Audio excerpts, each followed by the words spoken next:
তাম দুনিয়ায় যুবকদেরকে বড় বড় অফার দেওয়া হয় জাহান্নামের দিকে যাওয়ার অফার, কিন্তু আমার আপনার নবী যুবকদের জন্য কত বড় অফারের খবর দিয়ে গেলেন, আমাদের সেই খবরটা নাই। খাইরে যৌবনকালের ইবাদতের কত দাম, যৌবনকালে যারা ইবাদত করে তাদের জন্য কত অফার। রাসূলুল্লাহ সাল্লাল্লাহু আলাইহি ওয়াসাল্লাম এক হাদিসের মধ্যে বলেন, কিয়ামতের দিন সূর্যটা যখন একেবারে নিকটে থাকবে, বিজ্ঞান বলে পৃথিবী থেকে সূর্যের দূরত্ব 9,30,00,000 মাইল। কত দূরে সূর্য! আবার বিজ্ঞান বলে পৃথিবীর দিকে সূর্যের ঠান্ডা দিকটা দেওয়া। আমরা সূর্যের যেই দিকটা দেখি বা যেই দিকটার আলো পাই সেটা হলো ঠান্ডা দিক। এরপরেও দেখেন ওই 9,30,00,000 মাইল দূরের সূর্যের আলো সরাসরি দুনিয়ার মধ্যে আসে না। কেমনে আসে? আসার আগে আল্লাহ তাআলা পৃথিবীর বাইরে একটা ছাকনি রাইখা দিয়েছেন, কুদরতি ছাকনি। ওইটার উপরে আগে সূর্যের আলোটা পড়ে। সূর্যের আলোর যত ক্ষতিকারক বেগুনি রশ্মিগুলা আছে ওগুলাকে ওই ছাকনি সেকে রেখে দেয়। এরপরে যখন ওই সূর্যের আলোটা দুনিয়াতে আসে, ওটা আমাদের জন্য ভিটামিন ডি হয়ে যায়। সূর্যের আলো অনেক উপকারী। এজন্য দেখবেন করোনাকালীন সময় বলেন আর এমনি সময় বলেন, যেই লোকরা মাঠে ঘাটে কৃষি কাজ করে, রিক্সা চালায়, রোদের মধ্যে থাকে, এদের রোগবালাই কম হয়। আর যারা শহরে এসির মধ্যে থাকে, করোনার বুস্টার ডোজ লাগাইয়া মাস্ক 15টা একসাথে লাগায়, মাগার করোনা ওগো ছাড়ে না। ঠিক কিনা বলেন? কিন্তু ওই যে জমিনের মধ্যে কাজ করে গরিব অসহায় মানুষ, রোদে পুড়তে পুড়তে চামড়াটা কালো হয়ে গেছে, এই লোকটা সহজে রোগে ধরে না। ঠিক কিনা? ওরে যদি রোগে ধরতো, একবার যদি হার্ট ব্লক হইতো, ওর 14 গোষ্ঠীর সম্পদ বিক্রয় করা লাগতো একটা রিং পরানোর জন্য। কিন্তু দেখেন খেয়াল করে, যারা এরকম গরিব মানুষ, আল্লাহ ওদেরকে গরিব গরিব রোগ দেয়, ঠান্ডা জ্বর কাশি শেষ। ঠিক কিনা? আর যেগুলা গাড়িওয়ালা বাড়িওয়ালা 5 তলা 10 তলা, ওগো আল্লাহ এমন এমন রোগ দেয়, অবস্থা খারাপ। এই সূর্যের আলোটা দুনিয়ায় আসে এখন ভিটামিন। যত উপকারী হোক, প্রচন্ড গরমের সময় চৈত্র মাসে ওই সূর্য যখন পরিপূর্ণভাবে আলো দেয়, খালি গায়ে খালি পায়ে মাটিতে চলা, তারপরে পাকা রাস্তার উপরে খালি পায়ে হাঁটা সম্ভব। আমরা মাঝে মধ্যে ভিডিওর মধ্যে দেখছি আরবে 50-55 ডিগ্রি গরম পড়ে। এত পরিমাণ গরম, বালুর উপরে তাওয়া রাইখা দিছে, যেটার উপরে ডিম ভাজে। ডিম আগুন টাগুন কিচ্ছু না, শুধু বালুর উপরে রাইখা দিছে তাওয়া।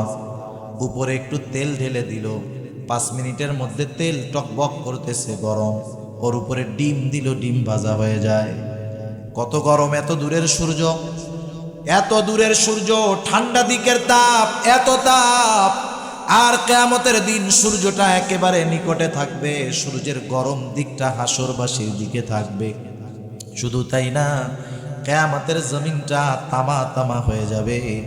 নবীজি বলেন সেই দিন কোথাও কোনো ছায়া থাকবে না আরশের ছায়া ছাড়া।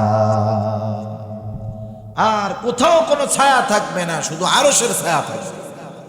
নবীজি এবার অফার ঘোষণা করতেছেন, শোনো, ওই দিন ওই কঠিন মুসিবতের সময় মাঝে মধ্যে দেখেন এই যে বাণিজ্য মেলা চলতেছে, মেলার মধ্যে অনেক অফার দেয়।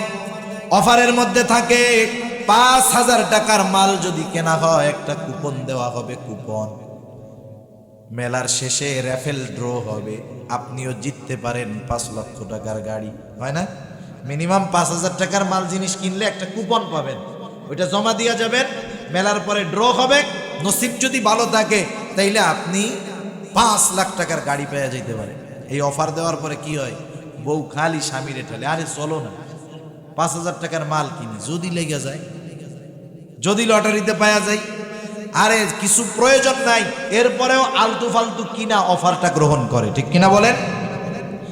আমার আপনার নবী অফার দিচ্ছে, ও দুনিয়ার মানুষ, সেই দিন কোথাও কোনো ছায়া থাকবে না আরশের ছায়া ছাড়া। শুনে নাও, সেই দিন 7 শ্রেণীর মানুষ ওই আরশের ছায়ায় স্থান পাবে। নবীজি 2 নম্বরে যাদের নাম ঘোষণা করলেন, যেই শ্রেণীর লোকের কথা বললেন, নবীজি বলেন শাবুন নাশাউ ফি ইবাদাতিল্লাহ আলাইহি ওয়াসাল্লাম। আলহামদুলিল্লাহ, আল্লাহ রাব্বুল আলামিনের দরবারে অগণিত শুকর যে মহান মালিক আমাদের হায়াতে বরকত দিয়ে সুস্থ রেখে ঐতিহ্যবাহী চট্টগ্রাম জেলার অন্তর্গত ফটিকছড়ি থানাধীন নাজিরহাট পৌরসভা খলিলপাড়া ইসলামী যুব সংঘের উদ্যোগে এবং এই যুব সংস্থার এক যুগ পূর্তি উপলক্ষে আজকের এই মহাসম্মেলনের সম্মানিত শ্রদ্ধেয় সভাপতি, আমন্ত্রিত ওলামায়ে কেরাম, সামনে উপস্থিত মুরব্বিয়ানে কেরাম, সমবয়সী যুবক বন্ধু, স্নেহের ছোট ভাই এবং পর্দার অন্তরালে অবস্থানরতা সম্মানিতা শ্রদ্ধেয়া মা ও বোন, যে মহান মনিব আমাদেরকে দীর্ঘ সময় অবধি এমন একটি গুরুত্বপূর্ণ দিনই মজমায় বসার আসার তৌফিক দান করলেন, সেই মহান মনিবকে খুশি করার জন্য মোহাব্বতের সাথে জবান খুলে অন্তর থেকে আমরা একবার কালিমাতুশ শুকর পাঠ করি, আলহামদুলিল্লাহ। অগণিত দুরুদ ও সালাম সাইয়্যিদুল আম্বিয়া, আশরাফুল আম্বিয়া, খাতামুল আম্বিয়া, বিশ্বনবী, শেষ নবী, শ্রেষ্ঠ নবী মুহাম্মদুর রাসূলুল্লাহ সাল্লাল্লাহু আলাইহি ওয়াসাল্লামের প্রতি। দীর্ঘ রাত অবধি আপনারা কোরআন সুন্নাহর আলোচনা শুনেছেন, সাথে সাথে আপনাদের চট্টলার গর্ব হযরত মাওলানা আলমগীর বিন কবির ভাইয়ের জবান থেকে জীবনমুখী বাস্তবসম্মত সঙ্গীতগুলা শুনেছেন। খুবই গুরুত্বপূর্ণ কথা সুরে সুরে আমাদের সামনে উনি উপস্থাপন করেছে, ঠিক না? আসলে ভাই যদি চট্টলা এদিকে না হয়ে ঢাকা হইতেন বা ঢাকাতে ওনার অবস্থান হতো, ওনার এই সঙ্গীতগুলা গোটা দেশ না, এগুলা আমাদের আশেপাশের দেশেও এগুলা অনেক প্রসিদ্ধি লাভ করতো, ঠিক কিনা বলেন? কারণ এখন তো সাংস্কৃতিক সংগঠন অথবা এই ধরনের যারা ইসলামী সঙ্গীত পরিবেশন করে, তারা সঙ্গীতের বাস্তব দিকটার চাইতে ফ্যাশন ডিজাইন পোশাক আশাকের দিকেই বেশি নজর দেয়, ঠিক না? আবার এরা ভিডিও করতেছে কোন শিল্পী গোষ্ঠী শুনবে আর আমারে সাইজ করবে, সব বিপদ। তা যাই হোক, ভাইয়ের চাল চলন আমি যতদিন চিনি দেখেছি একজন কারা নির্যাতিত একজন ব্যক্তি, ঠিক না? ভাই সব সময় যে সঙ্গীতগুলা বলেন, যতটুকু বুঝি শুনি দেখি, ভাই ওলামায়ে কেরামের সাথে ওলামায়ে কেরামের তত্ত্বাবধানে চলেন। এজন্য বাংলাদেশের অনেক প্রসিদ্ধ বিখ্যাত সাংস্কৃতিক সংগঠনগুলা বিভিন্ন সময় বিভিন্ন কারণে সমালোচনার সম্মুখীন হয়, কিন্তু ভাইয়ের ব্যাপারটা এমন নয়, ওলামায়ে কেরামের সাথে পরামর্শ অনুযায়ী আগানোর কারণে, ঠিক কিনা বলেন? আমরা দোয়া করি আল্লাহ তাআলা ভাইকে সুস্থ দীর্ঘ নেক হায়াত দান করুক।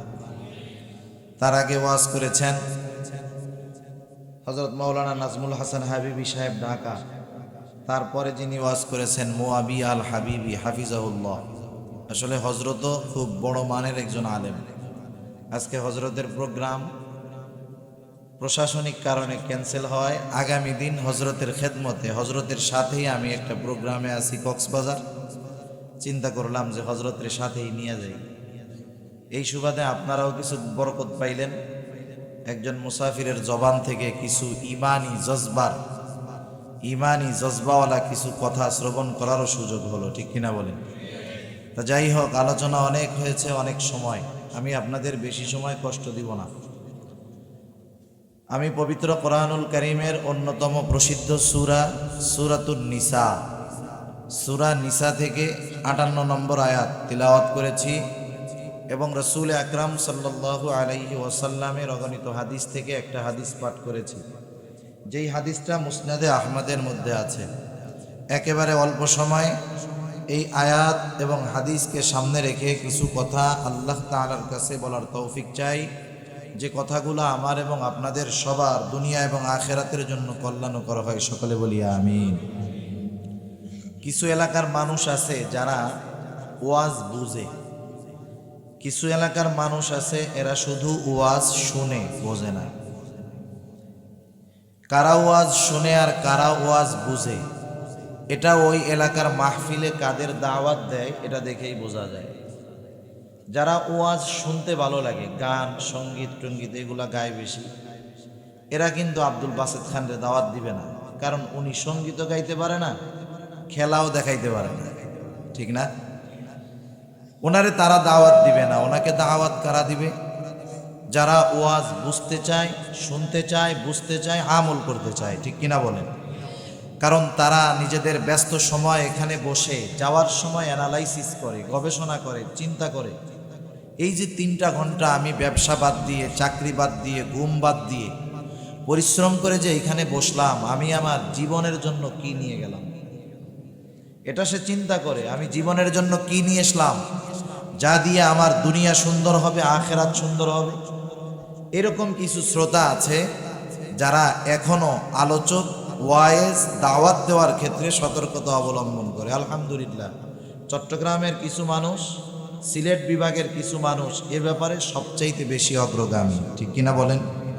এজন্য এইসব অঞ্চলে আমি যখন আসি মাহফিলে, মোটামুটি যাই আসি, কোনো সময় আহলে হক ওলামায়ে কেরামের মাহফিল বা আহলে হক ওলামায়ে কেরামের তত্ত্বাবধানে যেই সমস্ত যুবকেরা এইরকম ইসলামী সম্মেলন, ওয়াজ মাহফিল, তাফসির মাহফিল আয়োজন করে, আমি কোনো সময় এদিকে দেখি না পোস্টারে এমন কারো নাম আছে যে মাহফিলের মঞ্চে উঠে গান গায়, কৌতুক করে, রসের রসের কথা বলে, এমন কোনো মানুষের নাম আলহামদুলিল্লাহ এইসব এলাকায় আমরা দেখি না, ঠিক না? তার মানে বোঝা গেল এনারা ওয়াজ বুঝে, আমলের নিয়তে শুনে। আল্লাহ তাআলা সারা বাংলাদেশে এই ধারাবাহিকতা জারি করে দিক, সকলে বলি আমিন। কারণ অনেক ক্ষেত্রে এই চেয়ারটা কাঠের চেয়ার ঠিক, কিন্তু এই চেয়ারটার উপরে যারা বসে তাদের উপরে দায়িত্ব অনেক বেশি। আবার যারা এই চেয়ারে কিছু মানুষকে এনে বসায় তাদের উপরেও দায়িত্ব আছে। যারা বসায় তাদেরও দায়িত্ব আছে, যারা বসে তাদেরও দায়িত্ব আছে। কিন্তু আফসোস, কিছু মানুষ এই দায়িত্বের বড় খেয়ানত করতেছে। মানুষ বেশি হওয়ার জন্য, একটু মজা পাওয়ার জন্য আয়োজকরা তাদের দায়িত্বের অবহেলা করে, আর কিছু মানুষ মাঠ জমানোর জন্য, ভাইরাল হওয়ার জন্য চেয়ারে বসে আমানতের খেয়ানত করে, আছে না নাই? সেজন্য আমাদেরকে এই বিষয়গুলো থেকে সতর্ক থাকতে হবে। আল্লাহ তাআলা বুঝবার তৌফিক দান করুক। আমি যে আয়াতটা আপনাদের খেদমতে তিলাওয়াত করেছি, এই আয়াতের মধ্যে আল্লাহ তাআলা আমাদেরকে নসিহত করছেন, ওয়াজ করছেন। কে ওয়াজ করছে? জোরে বলেন কে? আল্লাহ তাআলার ওয়াজের চাইতে দামি ওয়াজ, সুন্দর ওয়াজ আর কিছু হতে পারে? পারে না। আবার যে হাদিসখানা আপনাদের খেদমতে পাঠ করেছি, ওই হাদিসের মধ্যে রাসূলুল্লাহ সাল্লাল্লাহু আলাইহি ওয়াসাল্লাম ওয়াজ করেছে। কারণ আমার আপনার নবীকে ওয়াজ করার আদেশ কে দিয়েছে? আল্লাহ তাআলা বলেন, ওয়াযাক্কির ফাইন্নায যিকরা তানফাউল মুমিনিন। আল্লাহ রাব্বুল আলামিন বলেন, আপনি ওয়াজ করেন, নসিহত করেন, উপদেশ দেন। কেন ওয়াজ করবেন, কেন নসিহত করবেন, কেন উপদেশ দিবেন? আল্লাহ রাব্বুল আলামিন বলেন, ফাইন্নায যিকরা তানফাউল মুমিনিন। কারণ উপদেশ, ওয়াজ, নসিহত এটা মুমিনদের জন্য উপকারী। তাহলে বোঝেন মূলত ওয়াজ তাইলে কারে বলা হয়?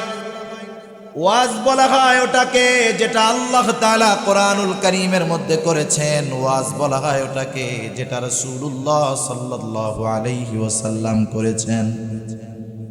এখন আমরা তো রাসূলুল্লাহ সাল্লাল্লাহু আলাইহি ওয়াসাল্লামের ওয়াজগুলা জানি। হাদিসের পাতায় পাতায় নবীজির ওয়াজ আছে।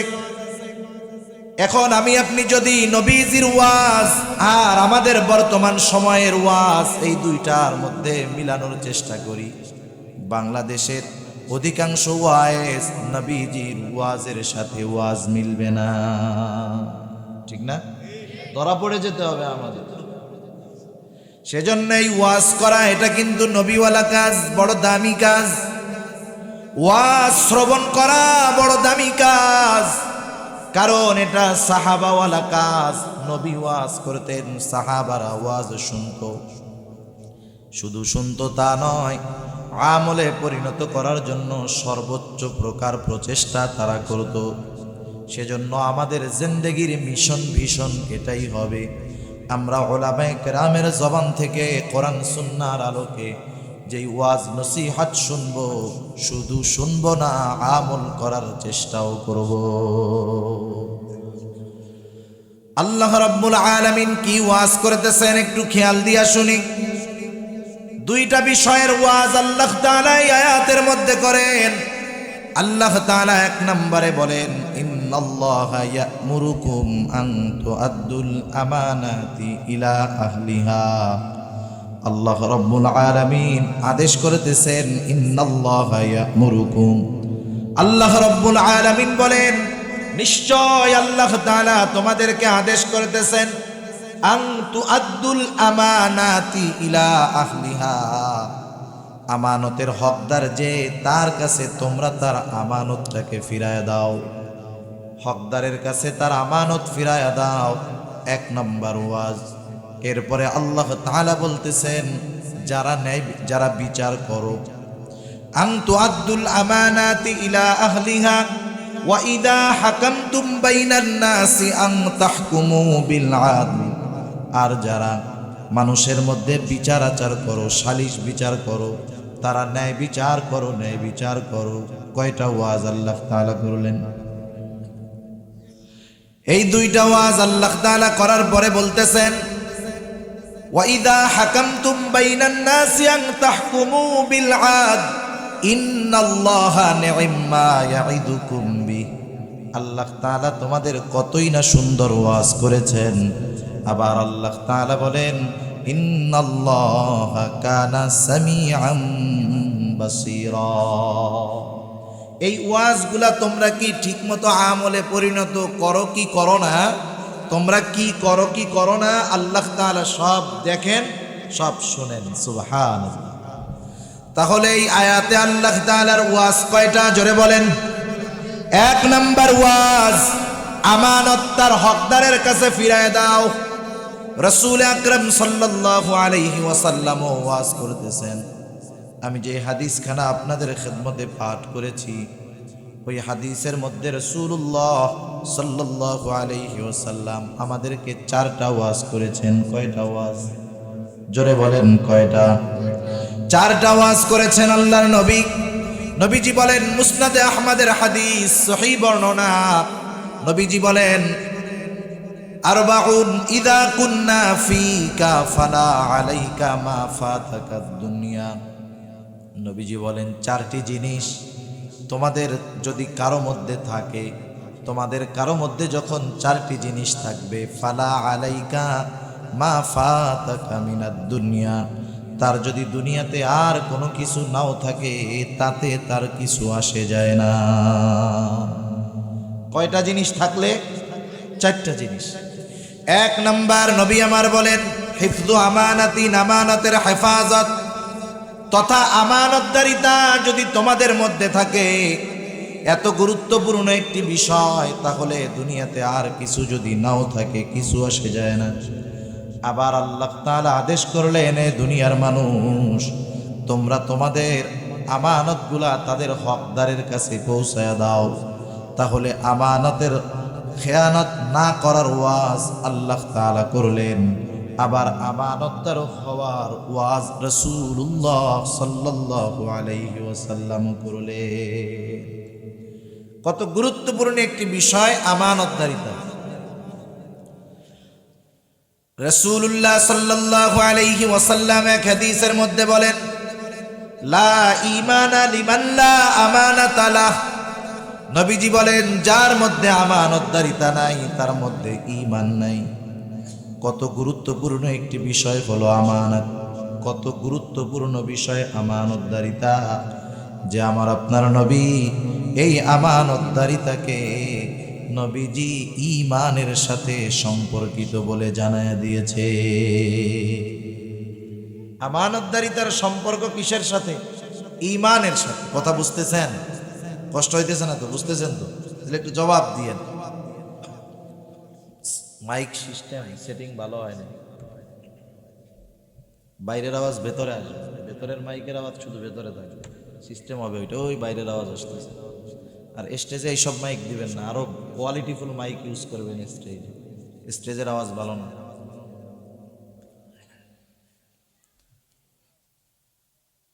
তাহলে আমানতদারিতাকে আল্লাহর নবী ঈমানের সাথে সম্পৃক্ত করেছেন, গুরুত্বপূর্ণ বিষয় না? রাসূলুল্লাহ সাল্লাল্লাহু আলাইহি ওয়াসাল্লাম আমানতদারিতার ব্যাপারে গুরুত্ব দিলেন। শুধু তাই না, আমার আপনার নবী কেমন আমানতদার ছিলেন। নবুয়াতির পূর্বেই কাফেররা আমার আপনার নবীকে স্পেশাল 2টা উপাধি দিয়েছিল। কয়টা উপাধি?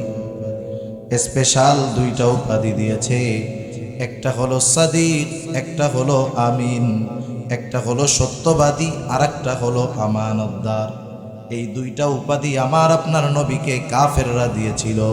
কারণ কাফেররা আমার আপনার নবীর বিরোধিতা করলেও আমার আপনার নবীর কাছে সর্বদা তারা আমানত রাখত।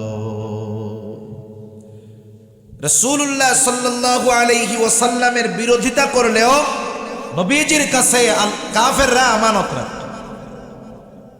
আল্লাহর নবী যখন মক্কা থেকে মদিনায় হিজরত করার জন্য রওনা দিলেন, রাসূলুল্লাহ সাল্লাল্লাহু আলাইহি ওয়াসাল্লাম ইচ্ছা করে হিজরত করেন নাই। রাসূলুল্লাহ সাল্লাল্লাহু আলাইহি ওয়াসাল্লামের উপরে কত অত্যাচার, কত জুলুম, কত নিপীড়ন। নবীজি হিজরত করতে বাধ্য হয়েছেন আল্লাহ তাআলার আদেশে। রাসূলুল্লাহ সাল্লাল্লাহু আলাইহি ওয়াসাল্লাম যখন মক্কা থেকে মদিনার দিকে রওনা দিলেন, বারবার কাবার দিকে আমার আপনার নবী ফিরে যায়, বারবার তাকায়, বারবার তাকায়, চোখ দিয়ে অশ্রু বেয়ে পড়তেছে আমার আপনার নবীর। হযরতে আবু বকর সিদ্দিক রাদিয়াল্লাহু তাআলা আনহু বলেন, ইয়া রাসূলুল্লাহ, আপনি কেন কান্না করেন? আপনি কেন কান্না করেন? আল্লাহর নবী বলেন, ও আবু বকর, এই মক্কা আমার শৈশব, কৈশোর, যৌবন, প্রৌঢ়ত্ব সব কিছু অতিবাহিত হয়েছে। ও আবু বকর, এখানেই রয়েছে আমার আল্লাহর ঘর, আমার তো ছেড়ে যেতে মন চায় না। কিন্তু এই মক্কার মানুষের অত্যাচার, জুলুম আমাকে মক্কা ত্যাগ করতে বাধ্য করেছে। নবীজির অন্তরের মধ্যে কত ব্যথা নিয়ে উনি মক্কা থেকে মদিনায় গেছেন। যেই রাত্রে তিনি হিজরতের উদ্দেশ্যে রওনা দিবেন, রাসূলুল্লাহ সাল্লাল্লাহু আলাইহি ওয়াসাল্লাম সেই রাত্রে নিজের বিছানায় হযরত আলী রাদিয়াল্লাহু তাআলা আনহু কি শোয়া গেলেন। উদ্দেশ্য কি? কারণটা কি? কারণ হলো কাফেরদের কিছু আমানত আমার আপনার নবীজির কাছে ছিল। নবীজি চলে যাচ্ছেন ঠিক, কিন্তু হযরত আলী রাদিয়াল্লাহু তাআলা আনহুকে বলে গেলেন, যার যার আমানত আমার কাছে গচ্ছিত রাখা আছে, তুমি সবার আমানতগুলা, সম্পদগুলা যার যার কাছে ফিরায়া দিয়া এরপরে তুমি মক্কা থেকে মদিনায় আসবা। নবীজির কাছে আমানত যা, আলী রাদিয়াল্লাহু তাআলা আনহুকে দায়িত্ব দিয়ে বলছে, আগে আমানত ফিরায়া দিবা, এরপরে তুমি মক্কা থেকে মদিনায় আসবে। এমন যদি হইতো, মনে করেন আমি আপনাদের এলাকায় আছি, আমার কাছে আপনারা আমানতদার মনে করে সম্পদ সম্পদ সব রাখছেন, আপনাদের এলাকার মানুষের অত্যাচারে আমার এলাকা ছাড়া লাগতেছে রাতের বেলা, আমি কি করতাম? যা আছে এটি নিয়ে কইতাম, যা ফেরত দিমু, কেন জুলুম করে খেদাই দিতেছে, সব নিয়ে ভাবতাম, ঠিক কিনা বলেন? কিন্তু জীবনের ঝুঁকি আল্লাহর নবীর জন্য, এরপরেও আমানতের বিষয়ে নবীজি কতটা খেয়াল রাখছে। আমরা তো সেই নবীর উম্মত, আমাদের মধ্যে পরিপূর্ণ আমানতদারিতা নাই। অথচ দেখেন রাসূলুল্লাহ সাল্লাল্লাহু আলাইহি ওয়াসাল্লাম এক হাদিসের মধ্যে জানায় দেন, মুনাফিকের প্রকৃত মুনাফিকের আলামত হলো 3টা, আর এক হাদিসের মধ্যে একটি বেশি এসেছে 4টা। মুনাফিকের আলামতগুলা কি কি একটু খেয়াল দিয়ে শুনেন, আর নিজের সাথে আমরা মিলাই যে মুনাফিকের ওই আলামতগুলা আমাদের মধ্যে আছে নাকি, একটু মিলাবো, মিলানো যাবে ইনশাআল্লাহ। নবীজি আমার বলেন, মুনাফিকের 1 নাম্বার আলামত হলো ইদা হাদ্দাসা কাযাবা। মুনাফিক যখন কথা বলে মিথ্যা কথা বলে। আমরা বলি না তো, আমরা মিথ্যা কথা বলি না কেউ? সমাজের রন্ধ্রে রন্ধ্রে মিথ্যা আছে না নাই? এরপরে নবীজি বলেন ইদা তুমিনা খানা, যখন তার কাছে আমানত রাখা হয় আমানতের খেয়ানত করে, আছে না নাই? ইদা ওয়াদা আখলাফা, মুনাফিক ওয়াদা করে আর ওয়াদার খেলাফ করে। আর একটা বর্ণনার মধ্যে একটা বেশি এসেছে, নবীজি বলেন ওয়া ইদা তাখাসামা ফাজারা, আল্লাহর নবী বলেন মুনাফিকের যখন কারো সাথে তর্ক বিতর্ক হয়, মুনাফিক খারাপ কথা বলে, বকাঝকা করে। মুনাফিকের এই খাসলাতগুলো আমাদের মধ্যে আছে। আফসোসের সাথে বলতে হয় যে মুনাফিকের খাসলাতগুলা কাফেরদের মধ্যে চাইতে মুমিনদের মধ্যে বেশি। আমাদের মধ্যে বেশি এই খাসলাতগুলা, মিথ্যা বলা, ওয়াদা খেলাফ করা, আমানতের খেয়ানত করা, গালাগালি, বকাঝকা, অশ্লীল ফাহেসা কথাবার্তা বলা, এটা মুসলমানদের মধ্যে এখন বেশি, ঠিক কিনা বলেন? সেজন্য বুঝতে হবে পানি আর তেল কখনো এক হতে পারে না। মুমিন আর মুনাফিকের খাসলাত কখনো এক হতে পারে না। প্রকৃত মুমিন যে, তার মধ্যে কখনো মুনাফিকের চরিত্র থাকতে পারে না। এজন্য আল্লাহর নবীও বললেন, এক নাম্বার, যদি আমি আপনি এমন গুণ অর্জন করতে চাই যেগুলা থাকলে দুনিয়াতে আর কিছু লাগবে না, এর এক নাম্বারটার নাম হলো আমানতদারি হওয়া, আমানতের হেফাজত করা। এখন আমানতের হেফাজত কোথায় করব? আর আমরা আমানত বলতে কি বুঝি, আমানতদার বলতে কি বুঝি? আমানত বলতে বুঝি আর আমানতদারিতা বলতে বুঝি, আমার কাছে একজন সম্পদ রাখলো, আমি সেই সম্পদ যথাসময়ে যথাযথভাবে আর একজনেরটা ফিরাইয়া দিলাম। আল্লাহ ফিরাইয়া দিতে বলছে, ইন্নাল্লাহা ইয়া'মুরুকুম আন তুআদ্দুল আমানাতি ইলা আহলিহা, তোমরা প্রকৃত হকদারের কাছে তার আমানতকে ফিরাইয়া দাও। আমরা সম্পদের ক্ষেত্রে এই কাজটা খুব ভালো করি, অনেকেই আলহামদুলিল্লাহ করে। যারা সম্পদ যথাযথভাবে যথাসময়ে যথাযথ ব্যক্তির কাছে পৌঁছায় দেয়, তারা নিজেদেরকেও আমরা আমানতদার মনে করি, যারা এটা করে তাদেরকেও আমানতদার মনে করি। সাধারণত আমরা এই সম্পদের লেনদেনের ক্ষেত্রে আমানতদারিতা আছে এতটুকুই মনে করি, কিন্তু বিষয়টা এত সহজ নয়। আমানতদারিতা এটা ব্যাপক একটা বিষয়, ব্যাপক একটা বিষয়। আমানতদারিতা তথা আমানত শুধু সম্পদের মধ্যে আছে এমনটা নয়, আমানত ব্যাপক বিষয়। কিসের কিসের মধ্যে আমানত আছে বলেন তো? আমাদের জানার দরকার আছে না? না, আমাদের জানার দরকার আছে কিসের কিসের মধ্যে আমানত আছে। আমার কিছু যে কয়েকটা জেনে আসে, স্মরণে যেই কয়েকটা আছে আমি বলবো ইনশাআল্লাহ। আমরা আমলের নিয়তে শুনতে পারবো না ইনশাআল্লাহ, আল্লাহ তাআলা তৌফিক দিক। এক নম্বরে আমানতদারিতা আছে সম্পদের মধ্যে। কিসের মধ্যে? সম্পদের। সেই সম্পদ পৌঁছায়া দিতে হবে, নাইলে আমানতের খেয়ানত হবে। সেটা আমার কাছে একজন অপরিচিত ব্যক্তি রাখুক আর পরিচিত ব্যক্তি রাখুক, হতে পারে একজন অপরিচিত ব্যক্তি আমার কাছে আমানত রাখছে, সেটাও আমাকে যথাযথ সময়ে ফিরাইয়া দিতে হবে। আবার আপনজনের মধ্যেও আমরা অনেক সময় আমানতদারিতা, আমানতের খেয়ানত করি। যেমন অনেক সময় বাবা মারা গেছে, মা মারা গেছে, বলেন তো বাবার সম্পদের মধ্যে বোনের হক আছে না নাই? কিন্তু অনেক সময় ভাইরা ওই বোন প্রকৃত হকদার, তাকে তার সম্পদ দেয় না, তার কাছে তার হক দেয় না, বরং বিভিন্ন পদ্ধতিতে ভাইরা এটাকে গ্রাস করে ফেলে, আছে না নাই? এই যে সম্পদ সে ফেরত দিল না, নিঃসন্দেহে সে আমানতের খেয়ানত করলো। এক কথায় প্রকৃত হকদার যে যেই সম্পদটা প্রাপ্য পাওনা, তার কাছে সেটা ফিরাইয়া দিতে হবে, নাহলে কি হবে? আমানতের খেয়ানত হবে। এক নাম্বার সম্পদের ক্ষেত্রে আছে আমানত। দুই নাম্বার কথার মধ্যেও আছে আমানত। কথার মধ্যে আমানত, এটা আবার কেমন ব্যাপার? রাসূলুল্লাহ সাল্লাল্লাহু আলাইহি ওয়াসাল্লাম বলেন, ইযা হাদ্দাসার রাজুল সুম্মা ইলতাফাতা ফাহিয়া আমানাতুন। নবীজি বলেন, যখন কোনো মানুষ কথা বলে আর এদিকে ওদিকে তাকায়, এই অবস্থায় সে যে কথাটা বলে আর যে ওই কথাটা শোনে, তার কাছে ওই কথাটা হয়ে যায় আমানত। মাঝে মধ্যে এসে আমাদের কাছে বলে না কথা, আপনার কাছেও বলে, আপনার বন্ধু কথা বলে আর ডানে বামে তাকায় যে কেউ দেখে কিনা, কেউ শোনে কিনা, আছে না নাই? এই অবস্থায় আমার আপনার কাছে একজন মানুষ যেই কথাই বলুক না কেন তার বলার দরকার নাই কিছু, শুধু ডানে বামে তাকাইছে, এই কারণেই ওই কথাটা আমার আপনার কাছে আমানত হয়ে গেছে। সুবহানাল্লাহ। কিন্তু আমাদের খাসলাত কি? আমাদের খাসলাত হলো, আমাদেরকে কেউ যদি বলে যে ভাই এই কথাটা আপনার কাছে বললাম আর কারো কাছে বললেন না, বলে না এরকম যে ভাই কথাটা শুধু আপনার কাছে বললাম, আপনি আর কারো কাছে বললেন না। এই কথাটা যে আমাদেরকে বলে যে আর কারো কাছে বললেন না, আমাদের খাসলাত হলো ও বলতে মানা করছে, আর আমি যতক্ষণ না বলতে পারি আমার পেটের মধ্যে পুটপুট শুরু হয়ে যায়, ঠিক না? ওই কথা আর হজম হয় না, তখন সে কি করে? আরেকজনের কাছে গিয়া কানের কাছে মুখ লাগায় বলে, জানোস ও তো আমার এই কথাগুলা কইছে, এটা আমি শুধু তোরে বললাম, তুই আর কাউরে বলবি না, ঠিক আছে? ও কয় ঠিক আছে।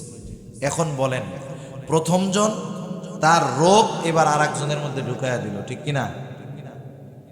আমি আমার রোগ আরেকজনের মধ্যে দিলাম, আরেকজন এখন কি করবে? ও একই কাজ করে, আরেকজনের কাছে বলে আর বলে যে আমি তোরেই বললাম, তুই আর কাউরে বলিস না, ঠিক কিনা বলেন? এভাবে হতে হতে একটা সময় এই কথাগুলা একজনের কাছ থেকে আর একজন যাইতে যাইতে সবার কানের মধ্যে পৌঁছায় যায়, সবাই জেনে যায়। অথচ এই লোকটার কথা আমার কাছে ছিল আমানত, সেজন্য সাবধান, কথার মধ্যেও আমানত হয়। কেউ যদি আমার কাছে স্পেশাল গোপনভাবে কোনো কথা বলে, আর এই কথা যদি আমি তার অনুমতি ব্যতীত অন্য কারো কাছে বলে দেই, নিঃসন্দেহে সম্পদের মধ্যে যেমন খেয়ানত হয়, এই কথা যদি আরেকজনের কাছে বলে দেওয়া হয় সেটাও আমানতের খেয়ানত হয়ে যায়। সেজন্য কথার মধ্যে আমানত আছে। একজন মুমিন তার দোষ ত্রুটি গোপন করা এটা বড় কল্যাণকর বিষয়, কারণ নবীজি বলেন যে কোনো মুসলিমের দোষ ত্রুটি গোপন করলো, কিয়ামতের দিন আল্লাহ তাআলা তার দোষ ত্রুটি গোপন করে দিবে। সুবহানাল্লাহ। কিন্তু আমাদের অভ্যাসটা কি? আমাদের অভ্যাস হলো একজনের গোপন বিষয় যত আমরা ফ্লাশ করতে পারি তত খুশি হই। আবার দুই বন্ধুর মধ্যে ভালো সম্পর্ক, এক বন্ধু আর এক বন্ধুর কাছে খুব গোপন কথা বলছে। আমাদের দেশের পরিস্থিতি তো এখন এইরকম, বন্ধুত্ব হতেও সময় লাগে না, বন্ধুত্ব ধ্বংস হতেও সময় লাগে না, ঠিক কিনা বলেন? যখন দুজনের মধ্যে সম্পর্ক ছিল গোপন কথাটাকে লুকায় রাখছে, কিন্তু যখন বন্ধুত্ব শেষ হয়ে গেল, দুশ্মন হয়ে গেল, এইবার ওই বন্ধুকে ঠকানোর জন্য, ঠেকানোর জন্য তার গোপন কথাগুলাকে সে ব্যবহার করে। কি বলে, এই বেশি বাড়াবাড়ি করবি না, তোর ব্যাপারে আমি সব জানি, বলে কি বলে না এরকম? দুশ্মনী হোক তাও সে আমানতের খেয়ানত করতে পারবে না। আমার আপনার নবী কাফেরদের সাথে আমার নবীর দুশ্মনী, নবীকে দুশ্মন মনে করে, নবী আমানতের খেয়ানত করছে। তাহলে আমার যদি আরেকজনের সাথে দুশ্মনী হয়, তার কিছু কথা যদি আমার কাছে আমানত থাকে, আমি কেন খেয়ানত করব? সাবধান, কোনো সময় কথারও খেয়ানত করব না। এরপরে আছে দায়িত্বের মধ্যে আমানত, দায়িত্বের মধ্যে আছে আমানত, গুরুত্বপূর্ণ বিষয়। যে কোনো দায়িত্ব আমার কাছে আমানত, আমি যদি কাউকে দায়িত্ব দেই সেটা তার কাছে আমানত। কেউ যদি তার দায়িত্ব পরিপূর্ণভাবে আদায় না করে ওই দায়িত্বের বিনিময়ে পরিপূর্ণ পারিশ্রমিক মজুরি গ্রহণ করে, নিঃসন্দেহে সে দায়িত্বের আমানতের খেয়ানতকারী হয়ে যাবে। অনেক সময় বিভিন্ন জন বিভিন্ন জায়গায় চাকরি করে, চাকরির ক্ষেত্রে শর্ত এরকম থাকে যে দৈনিক সকাল 8টা থেকে বিকাল 4টা পর্যন্ত ডিউটি, মধ্যে 1 ঘন্টা নামাজ এবং দুপুরের খাবারের বিরতি, 7 ঘন্টা আপনাকে ডিউটি করতে হবে। 1 ঘন্টা অফিসের মধ্যে থেকে দুপুরের খাবার এবং নামাজের সময় পাবেন। এই যে 7 ঘন্টা, এই 7 ঘন্টার 1টা মিনিটও যদি কর্তৃপক্ষের অনুমতি ব্যতীত নিজের কাজে ব্যবহার করে, নিঃসন্দেহে আমানতের খেয়ানত হবে। প্রাকৃতিক সমস্যা যেমন প্রস্রাব পায়খানা, এটা তো ভিন্ন জিনিস, কিন্তু ইচ্ছা করে যদি করে এ বিষয়টা খুব খারাপ হবে। আবার আমাদের দেশে অনেক জায়গায় গার্মেন্টস ফ্যাক্টরি কারখানার মধ্যে আফসোস লাগে, কিছু কিছু সময় কিছু কিছু মালিক এতটা জালেম যে একজন নামাজি নামাজ পড়বে সেই সুযোগটাও দেয় না। আছে না নাই? যারা এই ধরনের কাজ করে ওরা তো বড্ড জালেম, আল্লাহ ওদের হেদায়েত দিন। কিন্তু কিছু মানুষ আছে কি করে জানেন, ও নামাজ পড়তে গেল অসুবিধা নেই, কর্তৃপক্ষ নামাজের জন্য যথেষ্ট ছাড় দেয়, কোনো অসুবিধা নাই, কিন্তু ও যায় কি করে, নামাজের 15 মিনিট আগে যায়, নিচে যাইয়া চা বিড়ি পান টান খাইয়া এরপরে নামাজের জন্য আসে। আসরের নামাজ অজু ইস্তেঞ্জা কইরা পড়তে লাগে 10 মিনিট, ও লাগায় 1 ঘন্টা। আছে না নাই? এই নামাজিও আমানতের খেয়ানতকারী। কারণ ওর নামাজের জন্য যতটুকু সময় দরকার এর থেকে একটু বেশি পরিমাণ সময় যদি নিজের জন্য ব্যয় করে, নিঃসন্দেহে সে দায়িত্বের অবহেলাকারী, দায়িত্বের আমানতের খেয়ানতকারী। ঠিক কিনা? অথচ দেখেন আমাদের অতীতের মানুষেরা তাদের দায়িত্বের ব্যাপারে কতটা সচেষ্ট ছিল, দায়িত্বের ব্যাপারে তারা কতটা গুরুত্বের সাথে এই বিষয়গুলা খেয়াল রাখত। মাহমুদুল হাসান দেওবন্দি রহমাতুল্লাহি আলাইহি, যার উপাধি হলো শাইখুল হিন্দ, ইসলামের ইতিহাস বলেন আর এই ভারতীয় উপমহাদেশের ইতিহাস বলেন, ভারতীয় উপমহাদেশের ইতিহাসের একটা অবিচ্ছেদ্য অংশ শাইখুল হিন্দ রহমাতুল্লাহি আলাইহি। কারণ আজকে যে নতুন একটা দেশ পেলাম, বাংলা ভাষায় কথা বলতেছি, ইসলামের কথা বলতেছি, যাদের অবদান ওই ইংরেজদেরকে এই দেশ থেকে তাড়ানোর পেছনে, তাদের মধ্যে অন্যতম হলেন শাইখুল হিন্দ মাহমুদুল হাসান দেওবন্দি রহমাতুল্লাহি আলাইহি। ইতিহাস আমরা জানি না, তাই জানি না কেমন ব্যক্তি ছিলেন উনি।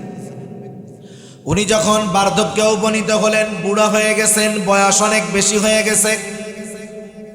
একটা মানুষ একই কাজ যৌবনকালে যেভাবে পারে, বুড়া হয়ে গেলে ইচ্ছা করলেও তেমনটা পারে না।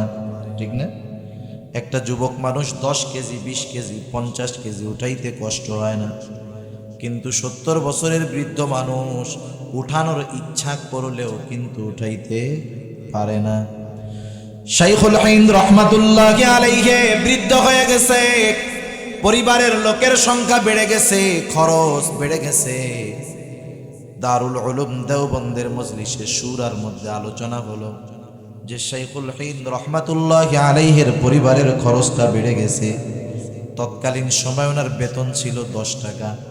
মিটিংয়ের মধ্যে সিদ্ধান্ত হলো শাইখুল হিন্দের বেতনটা বাড়ায় দেওয়া হবে। কত বাড়ানো হবে? 10 টাকা আছে, 15 টাকা করা হবে। উনি বেতন বাড়ানোর আবেদন করেন নাই। কর্তৃপক্ষ ওনার ব্যাপারে খোঁজ নিয়ে জানছেন, দেখছেন, ওনারা নিজেদের থেকেই সবাই ঐক্যমত, কারো কোনো বিরোধী মত নাই, সবাই একমত যে হযরতের বেতন বাড়ানো হোক। 15 টাকা বেতন বাড়ানো হয়েছে। মাসের শেষে হযরতের কাছে 15 টাকা ওজিফা চলে গেল। উনি খুলে দেখেন বেতন 15 টাকা। উনি তো জানেন না যে ওনার বেতন বাড়ানো হয়েছে 5 টাকা। উনি 5 টাকা নিয়ে ফেরত চলে গেছেন অফিসের মধ্যে, যা বলতেছে হয়তো ভুলে 5টা টাকা বেশি চলে আসছে, ফেরত নাও। অফিস থেকে জানানো হলো, না হযরত, না না, আপনার বেতন বেশি দেওয়া হয় নাই, বরং সবাই মিটিংয়ের মধ্যে এই সিদ্ধান্তে উপনীত হয়েছে যে আপনার বেতন 10 টাকা থেকে 15 টাকা করা হলো। খুশি হওয়ার কথা না?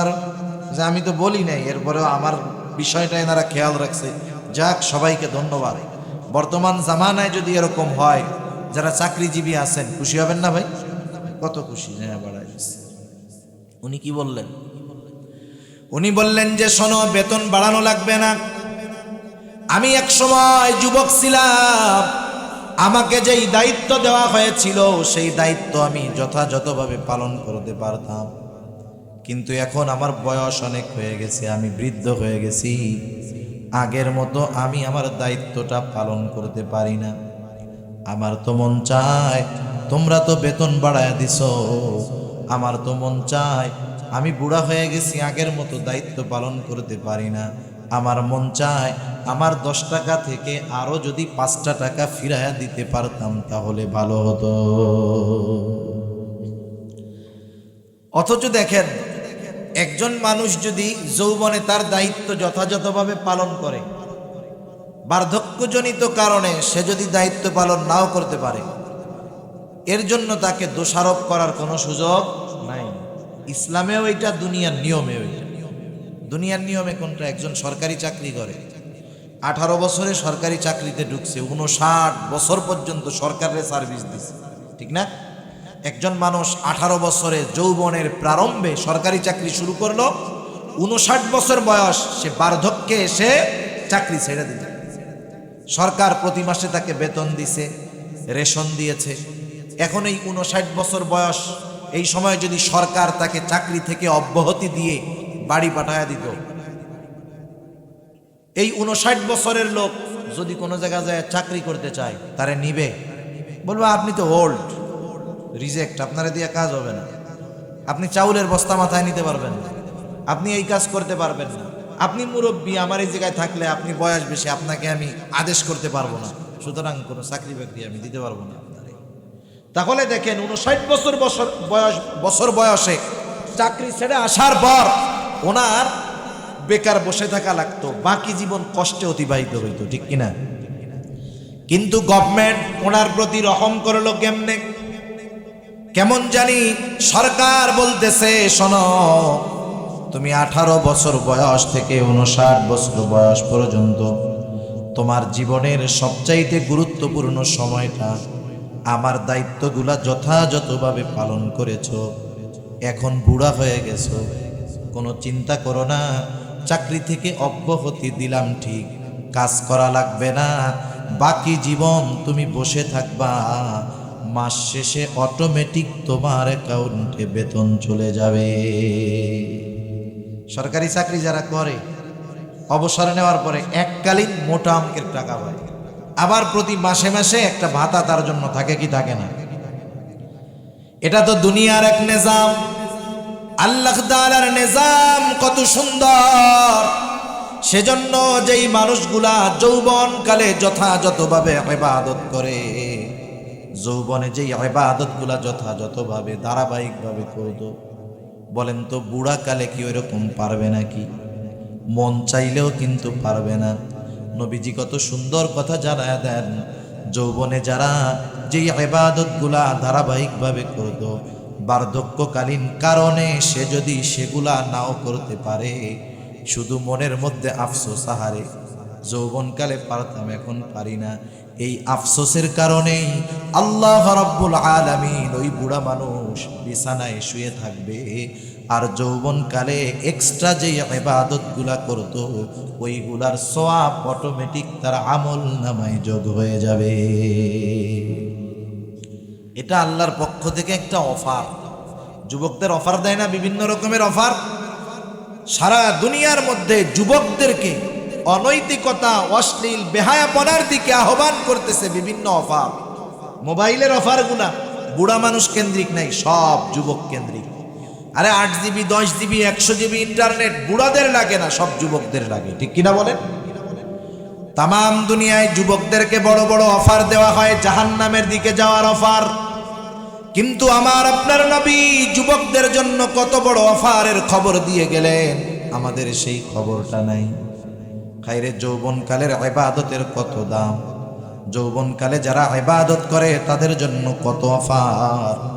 রাসূলুল্লাহ সাল্লাল্লাহু আলাইহি ওয়াসাল্লাম এক হাদিসের মধ্যে বলেন, কিয়ামতের দিন সূর্যটা যখন একেবারে নিকটে থাকবে, বিজ্ঞান বলে পৃথিবী থেকে সূর্যের দূরত্ব 9,30,00,000 মাইল। কত দূরে সূর্য! আবার বিজ্ঞান বলে পৃথিবীর দিকে সূর্যের ঠান্ডা দিকটা দেওয়া। আমরা সূর্যের যেই দিকটা দেখি বা যেই দিকটার আলো পাই সেটা হলো ঠান্ডা দিক। এরপরেও দেখেন ওই 9,30,00,000 মাইল দূরের সূর্যের আলো সরাসরি দুনিয়ার মধ্যে আসে না। কেমনে আসে? আসার আগে আল্লাহ তাআলা পৃথিবীর বাইরে একটা ছাকনি রাইখা দিয়েছেন, কুদরতি ছাকনি। ওইটার উপরে আগে সূর্যের আলোটা পড়ে। সূর্যের আলোর যত ক্ষতিকারক বেগুনি রশ্মিগুলা আছে ওগুলাকে ওই ছাঁকনি সেকে রেখে দেয়। এরপরে যখন ওই সূর্যের আলোটা দুনিয়াতে আসে, ওটা আমাদের জন্য ভিটামিন ডি হয়ে যায়। সূর্যের আলো অনেক উপকারী। এজন্য দেখবেন করোনাকালীন সময় বলেন আর এমনি সময় বলেন, যেই লোকরা মাঠে ঘাটে কৃষি কাজ করে, রিক্সা চালায়, রোদের মধ্যে থাকে, এদের রোগবালাই কম হয়। আর যারা শহরে এসির মধ্যে থাকে, করোনার বুস্টার ডোজ লাগাইয়া মাস্ক 15টা একসাথে লাগায়, মাগার করোনা ওগো ছাড়ে না, ঠিক কিনা বলেন? কিন্তু ওই যে জমিনের মধ্যে কাজ করে গরিব অসহায় মানুষ, রোদে পুড়তে পুড়তে চামড়াটা কালো হয়ে গেছে, এই লোকটা সহজে রোগে ধরে না, ঠিক কিনা? ওরে যদি রোগে ধরতো, একবার যদি হার্ট ব্লক হইতো, ওর 14 গোষ্ঠীর সম্পদ বিক্রয় করা লাগতো একটা রিং পরানোর জন্য। কিন্তু দেখেন, খেয়াল করে, যারা এরকম গরিব মানুষ, আল্লাহ ওদেরকে গরিব গরিব রোগ দেয়, ঠান্ডা জ্বর কাশি শেষ, ঠিক কিনা? আর যেগুলা গাড়িওয়ালা বাড়িওয়ালা 5 তলা 10 তলা, ওগো আল্লাহ এমন এমন রোগ দেয়, অবস্থা খারাপ। এই সূর্যের আলোটা দুনিয়ায় আসে এখন ভিটামিন, যত উপকারী হোক। প্রচন্ড গরমের সময় চৈত্র মাসে ওই সূর্য যখন পরিপূর্ণভাবে আলো দেয়, খালি গায়ে খালি পায়ে মাটিতে চলা, তারপরে পাকা রাস্তার উপরে খালি পায়ে হাঁটা সম্ভব। আমরা মাঝে মধ্যে ভিডিওর মধ্যে দেখছি আরবে 50-55 ডিগ্রি গরম পড়ে। এত পরিমাণ গরম, বালুর উপরে তাওয়া রাইখা দিছে, যেটার উপরে ডিম ভাজে, ডিম, আগুন টাগুন কিচ্ছু না, শুধু বালুর উপরে রাইখা দিছে তাওয়া, উপরে একটু তেল ঢেলে দিল, 5 মিনিটের মধ্যে তেল টকবক করতেছে গরম, ওর উপরে ডিম দিল, ডিম ভাজা হয়ে যায়। কত গরম! এত দূরের সূর্য, এত দূরের সূর্য, ঠান্ডা দিকের তাপ, এত তাপ। আর কিয়ামতের দিন সূর্যটা একেবারে নিকটে থাকবে, সূর্যের গরম দিকটা হাসরবাসীর দিকে থাকবে। শুধু তাই না, কিয়ামতের জমিনটা তামা তামা হয়ে যাবে। নবীজি বলেন, সেই দিন কোথাও কোনো ছায়া থাকবে না আরশের ছায়া ছাড়া। আর কোথাও কোনো ছায়া থাকবে না, শুধু আরশের ছায়া থাকবে। নবীজি এবার অফার ঘোষণা করতেছেন, শোনো, ওই দিন, ওই কঠিন মুসিবতের সময় মাঝে মধ্যে দেখেন এই যে বাণিজ্য মেলা চলতেছে, মেলার মধ্যে অনেক অফার দেয়। অফারের মধ্যে থাকে 5,000 টাকার মাল যদি কেনা হয়, একটা কুপন দেওয়া হবে, কুপন।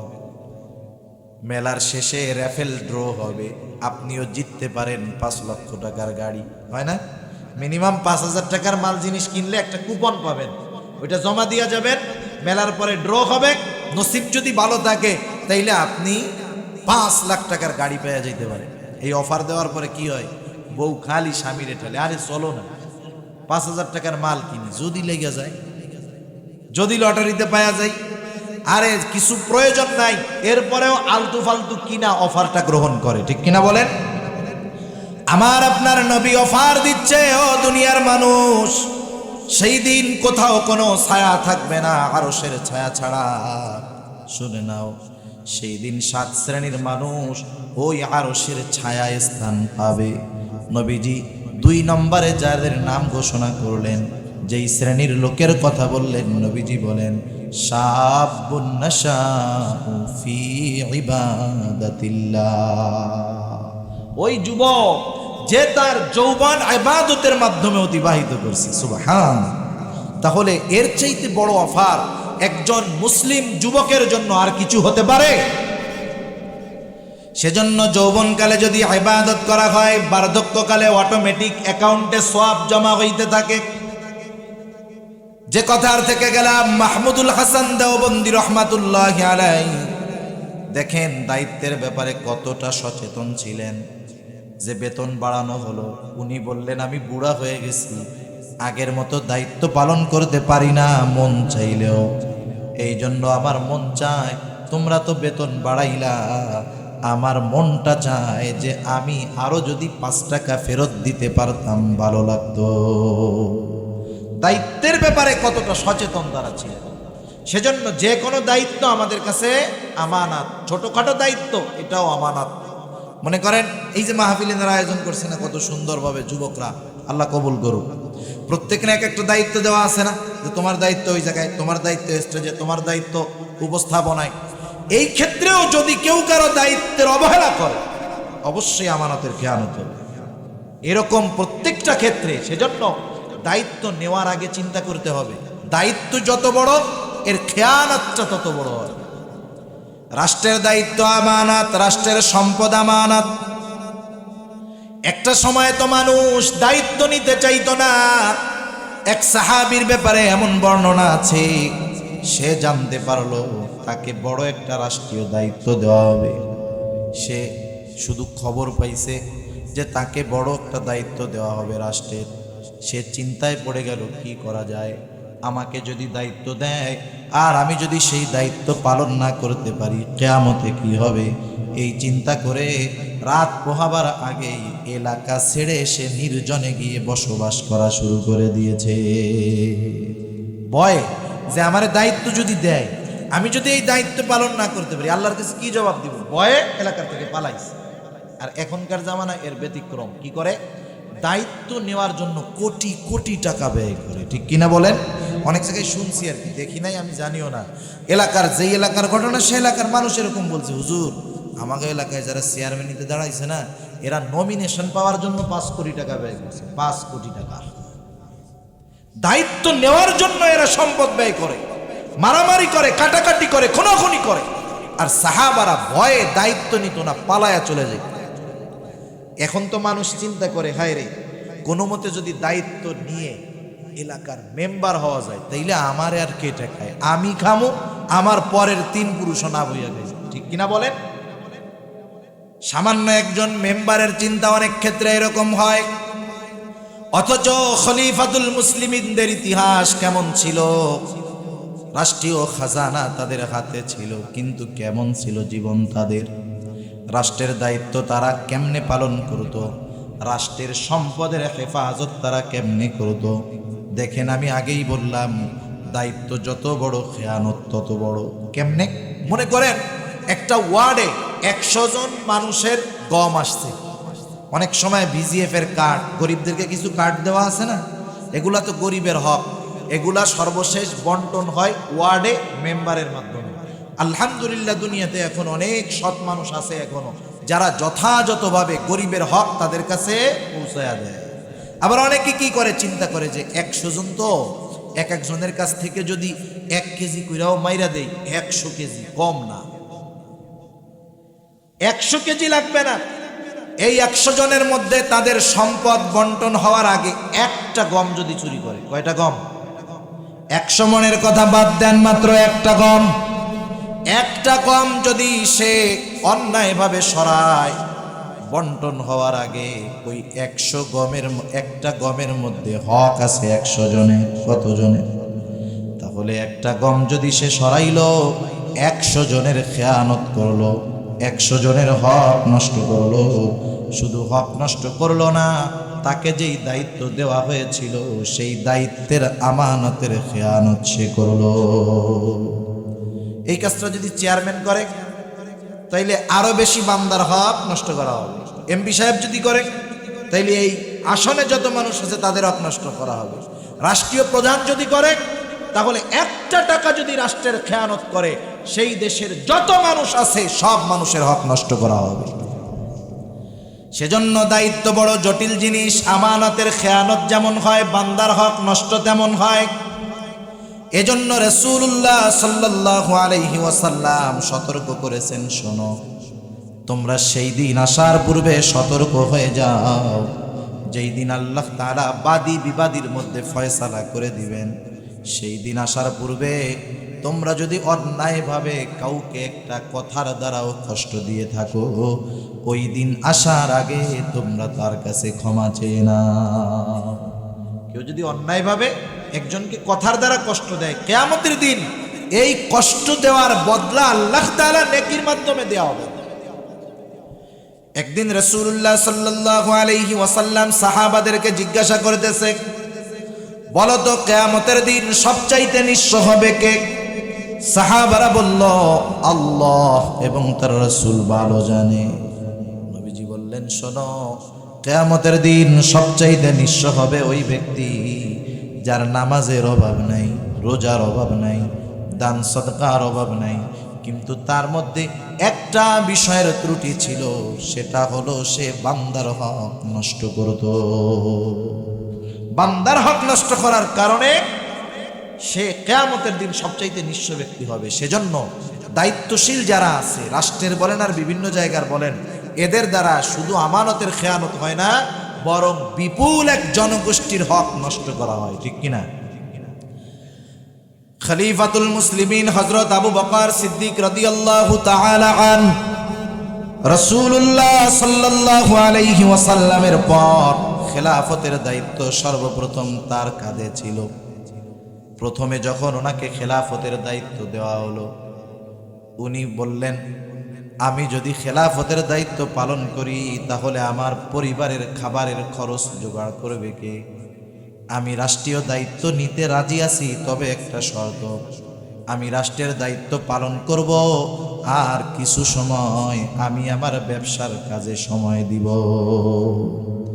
ব্যবসার মাধ্যমে যা অর্জিত হবে, লাভ আসবে, এটা দিয়ে আমি আমার পরিবার চালাবো, আর বাকি সময় আমি রাষ্ট্রের কাজে নিয়োজিত থাকবো। কিন্তু রাষ্ট্রপতি যদি দোকানদারি করে, ঝামেলা বাঁধবে না? দিন যায়, ইসলামের পরিধি আরো বাড়তেছে, ইসলামী ভূখণ্ডের পরিধি বাড়ে, দলে দলে রাষ্ট্রপ্রধানের কাছে, খলিফাতুল মুসলিমিনের কাছে প্রতিনিধি আসে। খলিফাতুল মুসলিমিন কোথায়? বলে দোকানে। বেশ লাগে না? সবাই দেখলো রাষ্ট্রীয় কাজ পরিচালনা করতে বড় অসুবিধা হয়ে যাচ্ছে, কি করা যায়? সবাই মিলে সিদ্ধান্তে উপনীত হলো, আমরা খলিফাতুল মুসলিমিনের পূর্ণাঙ্গ সময়টা চেয়ে নিব এবং এর বিপরীতে ওনাকে কিছু ওজিফা দেওয়া হবে, ভাতা দেওয়া হবে। আবু বকর সিদ্দিক রাদিয়াল্লাহু তাআলা আনহুকে বলা হলো, উনি ইসলামের কথা চিন্তা করে পূর্ণাঙ্গ সময়টা খেলাফতের দায়িত্বে দিতে তিনি রাজি হলেন। বিনিময়ে কিছু ভাতা, তাও প্রতি মাসের ভাতা মাসে নিবেন না, প্রতিদিন বাইতুল মাল থেকে তার পরিবারের জন্য খরচ যতটুকু না হলেই নয়, একেবারে অল্প পরিমাণে একটা বরাদ্দ দেওয়া হলো, যেটা দিয়ে একটা খাবার হয় আর তরকারি হয়, আর কিছু না। দিন চলতেছে। একদিন হযরত আবু বকর সিদ্দিক রাদিয়াল্লাহু তাআলা আনহুর স্ত্রীর মনে চাইলো তিনি একটু পায়েস খাবেন, ফিন্নি খাবেন। চিনেন ফিন্নি? পায়েস চিনেন? খাইতে মন চাইছে, কিন্তু প্রতিদিন দৈনিক যেই পরিমাণ খাবারের জন্য দেওয়া হয়, ভাতা যতটুক, ওইটা দিয়ে যদি খাবার রান্না করে ফিন্নি হবে না, ফিন্নি রান্না করলে খাবার হবে না। তারপরেও খাইতে মন চাইছে, কি করা যায়? প্রতিদিনকার খরচ থেকে একটু একটু করে আলাদা করলেন। বেশ কয়েকদিন পরে যখন পরিমাণটা একটু বেশি হলো, ওই দিন উনি ফিন্নি রাঁধলেন, পায়েস রান্না করলেন। খলিফাতুল মুসলিমিন খাবার খাইতে আসছেন, সাথে সাথে ওই পায়েসের পেয়ালাটাও দেওয়া হলো। ঘরের মালিক জানে ঘরের কি খবর, ঠিক কিনা বলেন?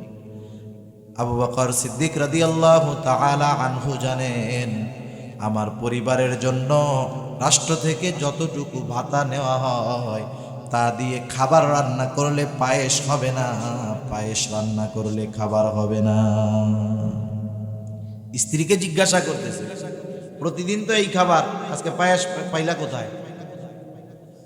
স্ত্রী আবার বলতেছে, শোনেন, অনেকদিন আগে একটু পায়েস খাইতে মন চাইছে, যেই বরাদ্দ আমাদের জন্য তা দিয়ে তো পায়েস হবে না। আমি প্রতিদিনকার খাবারের থেকে একটা অংশ আস্তে আস্তে করে বেশ কিছুদিন যাবৎ আলাদা করলাম, আজকে একটু বেশি পরিমাণ হলো, পায়েস রান্না করলাম। আবু বকর সিদ্দিক রাদিয়াল্লাহু তাআলা আনহু জিজ্ঞাসা করতেছে, কতটুকু কইরা আলাদা করছো? স্ত্রী বলে, এই পরিমাণ। এবার উনি চলে গেলেন বাইতুল মালে, ওখানে গিয়ে বললেন, শোনো, দৈনিক আমার জন্য যা বরাদ্দ তা থেকে কমায়া দিবা। কতটুকু কমাবা? যতটুকু ওনার স্ত্রী দৈনিক আলাদা করেছে, কারণ ওইটা তো আমার দরকার নাই। চিন্তা করেন, আমাদের দেশে সরকারি দায়িত্ব পাইলেই হয়েছে, রাষ্ট্রীয় কোনো দায়িত্ব পেলেই হয়েছে, এটা সরকারি চাকরি হোক আর গভর্নমেন্টের পক্ষ থেকে জনপ্রতিনিধি হোক, সবাই না, অধিকাংশ মানুষ সরকারি সুইপার হইলেও ওর ঢাকা শহর ধানমন্ডি 5 তলা বাড়িয়েছে, ঠিক কিনা বলেন? কি কইরা আমানতের খেয়ানত করতে করতে এইগুলা করতেছে সব। সেজন্য রাষ্ট্রের সম্পদ এটার মধ্যেও আছে আমানত। খলিফাতুল মুসলিমিন হযরত ওমর রাদিয়াল্লাহু তাআলা আনহু একদিন রাতের বেলায় বাতি জ্বালায়া কাজ করতেছে। একজন লোক আসছে, আইসা বলে, খলিফাতুল মুসলিমিন, আপনার সাথে আমি কিছু কথা বলতে চাই। বলতেছে, আমার ব্যক্তিগত কথা নাকি রাষ্ট্রীয় কথা বলো? লোকটা বলতেছে, খলিফাতুল মুসলিমিন, কথাটা হলো ব্যক্তিগত কথা। বলার সাথে সাথে হযরত ওমর রাদিয়াল্লাহু তাআলা আনহু বাতি নিভায় দিছে। বলেন তো, কেউ যদি আমার আপনার বাসায় আসে রাতের বেলা আর যদি বলে আপনার সাথে আমার পার্সোনাল কথা আছে, লাইটটা নিভাই দিলে কি হবে? অপমান বোধ করবে না? চিন্তা করবে যে আসলাম পার্সোনাল কথা কইতে, এখন দেখি বাতি নিভাইয়া দেয়। কারণ আমাদের দেশে তো বাতি নিভাইয়া পিটানো অভ্যাস আছে না নাই? আছে না? লাইন কাইটা দিয়া পেটানো অভ্যাস তো আছে। এখন ও চিন্তা করবে, ভয় পেয়ে গেছে, কি ব্যাপার? যখনই আমি বললাম আপনার সাথে আমার ব্যক্তিগত কথা আছে, বাতি নিভাইয়া দিল কেন? উনি প্রশ্ন করলেন, খলিফাতুল মুসলিমিন, বাতি নিভাইয়া দেওয়ার কারণ কি? হযরত ওমর বলতেছি, শোনো, তোমার সাথে আমার কথা হবে ব্যক্তিগত কথা, রাষ্ট্রীয় কথা নয়। আমি কথা বলবো ব্যক্তিগত কথা, আর রাষ্ট্রীয় সম্পদের অপব্যয় হবে, এটা হতে পারে না। 2 মিনিট কথা বললে কয় টাকার তেলিট বা পুড়ত, অথচ দেখেন এতটুকু সম্পদের খেয়ানতটাকে তারা কত বড় করে দেখত। ঠিক কিনা বলেন?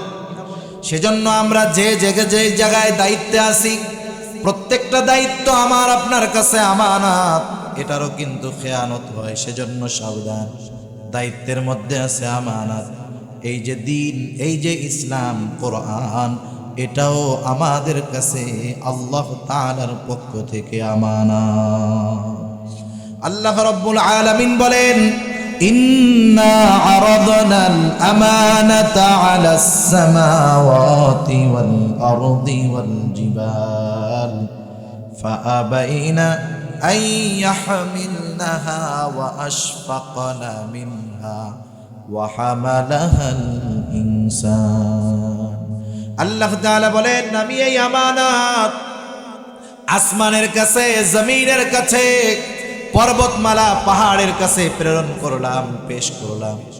তারা এই আমানত গ্রহণ করতে অস্বীকৃতি জ্ঞাপন করলো, ভীত হয়ে গেল। ওয়া হামালাহাল ইনসান, মানুষ এই আমানত গ্রহণ করলো। মুফাসসিরিনে কেরাম বলেন, এই আমানতটা কি? এই আমানত হলো শরীয়তের বিধিবিধান। ইসলামে যত বিধিবিধান আছে, আদেশ নিষেধ আছে, সব আমাদের কাছে আমানত। এখন দেখেন, একজন নামাজ পড়ে না, এমন লোক তো নাই আপনাদের এলাকায়, আছে না? বেনামাজি, সে নামাজ পড়ে না, এর দ্বারা সে শুধু গুনাহ করে তা না, সে আমানতেরও খেয়ানত করে। আমি একটা গুনাহ করতেছি, চোখের গুনাহ হোক, জবানের গুনাহ হোক, হাতের গুনাহ হোক, এটা শুধু গুনার কারণে যে গুনাহ হবে তা না, খেয়ানত হবে। এজন্য আল্লাহ তাআলা বলেন, ইয়ালামু খায়িনাতাল আ'য়ুন ওয়া মা তুখফিস সুদূর। আল্লাহ রাব্বুল আলামিন বলেন, তিনি জানেন তোমরা চোখের কি খেয়ানত করো, সেটাও আল্লাহ তাআলা জানেন। এজন্য চোখ দিয়ে, যুবক ভাই, মোবাইলে যখন তুমি সিনেমা দেখো, একজন বেগানা নারীর চেহারা দেখো, রাস্তায় যখন আরেকটা মেয়ের দিকে তাকাও, শুধু এই বদনজর দেওয়ার কারণে গুনাহ হয় না, আমানতেরও খেয়ানত করা হয়। সেজন্য প্রত্যেকটা পাপ, প্রত্যেকটা গুনাহ এক একটা খেয়ানত। আল্লাহ আমাদের গুনার থেকে বাঁচার তৌফিক দিন। অনেক কথা হইল, আমানতের বিষয়গুলা খেয়াল রাখি। এরপরে নবীজি বললেন, সিদকু হাদিসিন, সত্য কথা বলবে। ওই যে 4টা গুণ যার মধ্যে থাকবে, দুনিয়াতে তার যদি আর কোনো কিছু নাও থাকে, তাতে কিছু আসে যায় না। মা ফাতাকা মিনাদ দুনিয়া, দুনিয়া যদি তার হাত ছাড়া হয়ে যায়, কোনো অসুবিধা নাই। 1 নাম্বার নবীজি বললেন, হিফযু আমানাতিন, আমানতের হেফাজত করবে।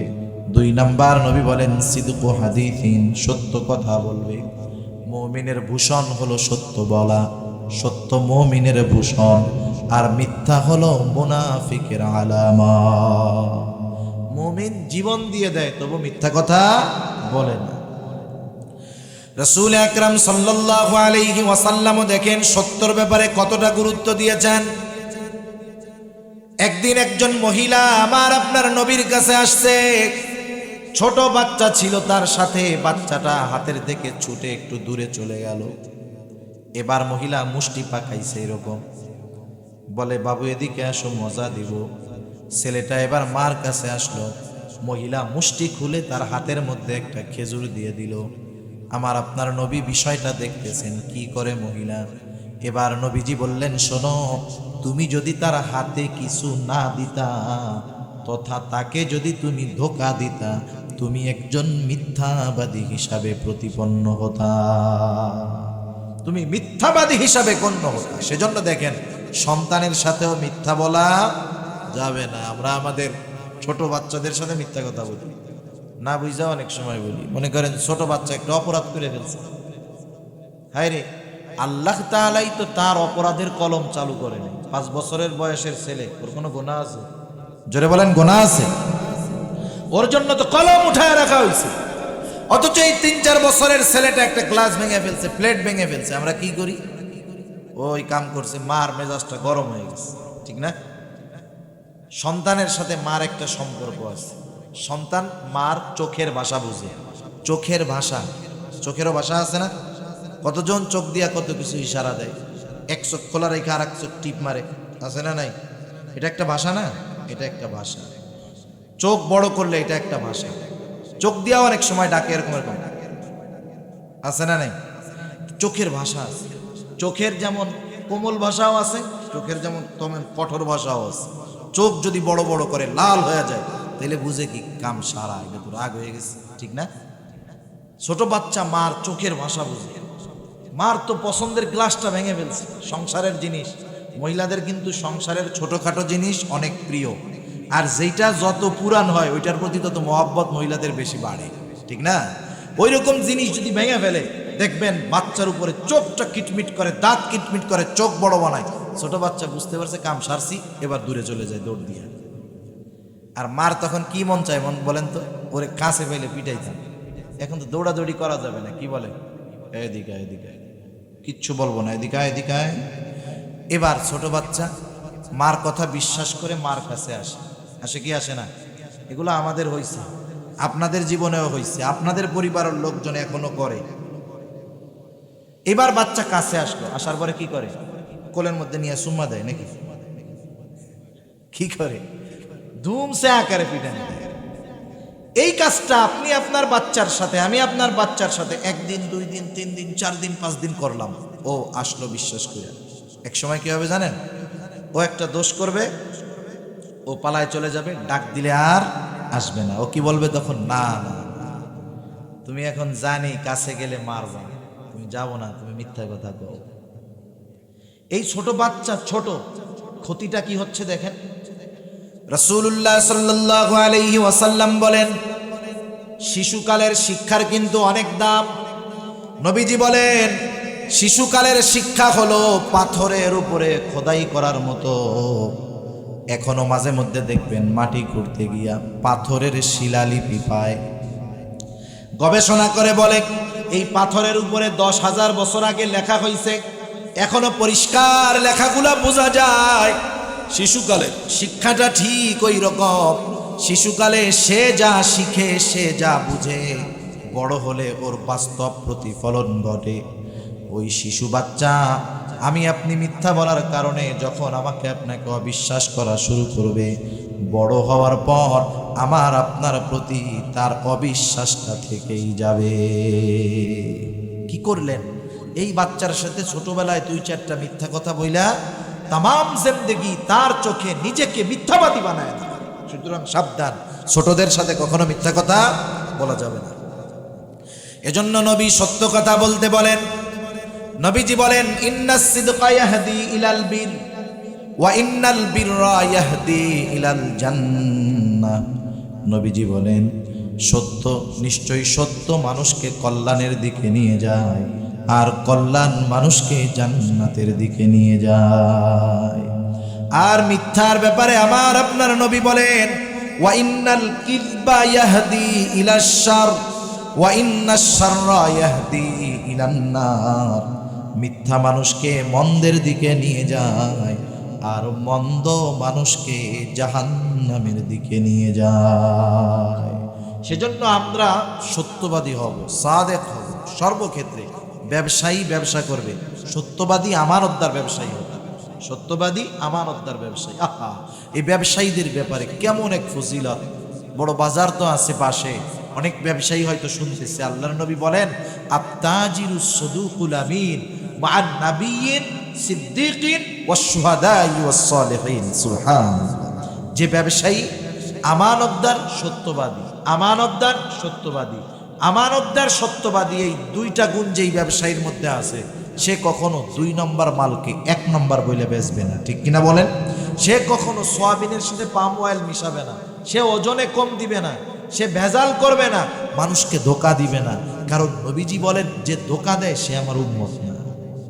একদিন নবীজি বাজারে গেছেন, একজন শস্যর স্তূপ রেখে দিছে, উপরে হাত দেখা যায় সব শুকনা, সবগুলা শুকনা। নবীজি ভেতরে হাত ঢুকিয়ে দিয়েছেন, এখন দেখেন ভেতরে ভিজা। নবীজি জিজ্ঞাসা করলেন, ভেতরে ভিজা কেন, উপরে শুকনা কেন? কারণ মানুষ যদি শুকনা দেখে, এটা ভিজা দেখে কিনবে না, শুকনা দেখলে কিনবে। আবার দেখেন, শুকনা যেটা এটা 1 কেজিতে বেশি হবে, কিন্তু ভেজা যেটা 1 কেজিতে কম হবে, কারণ ভেজাটার সাথে পানি আছে। এজন্য আমাদের দেশে কিছু ভাই এই জালিয়াতিটা করে। কেমনে করে? গরুর গোশত বিক্রি হয় আপনাদের এদিকে, হয় না? কিছু কসাই ভাই আছে এই কাজটা করে, জবাই দেওয়ার পরে জব্বর আকারে পানি ঢালে, জব্বর আকারে পানি ঢালে। তখন কি হয় জানেন? গোশতের মধ্যে যখন পানি ঢালবে, ওই গোশত পানিকে শুইসা নেয়, তাই না নেয়, কারণ তার রক্ত চলে যায়। ডাক্তার যখন কারো ডিহাইড্রেশন হয়, ডায়রিয়া হয়, কি বলে? বেশি বেশি পানি খান, কারণ আপনার পানি শূন্যতায় ভুগতেছেন, বেশি বেশি পানি খান, তাহলে পানির অভাব দূর হবে। ওই গরুর মধ্যে থেকে যখন রক্ত চলে যায়, ওর একটা টানার চাহিদা তখনও থাকে। ওই পানি যখন ডালে, মাশাল্লাহ 10 বালতি ঢাললে 1 বালতি পানি গোশতের সাথে মিশে যায়। 20 কেজি 10 কেজি পানি যদি 1 বালতিতে থাকে, তাইলে আমাকে আপনাকে ফাঁকি দিয়া ওই 1 কেজি পানির দাম 600-700 টাকা করে নেয়, ঠিক কিনা বলেন? সেজন্য ধোঁকা দেওয়া যাবে না কোনো ক্ষেত্রে। নবীজি বলেন, মান গাশশানা ফালাইসা মিন্না, যে ধোঁকা দেয় সে আমার উম্মত হতে পারে না। সব জায়গায় সত্যবাদী আমানতদারিতা রক্ষা করবে।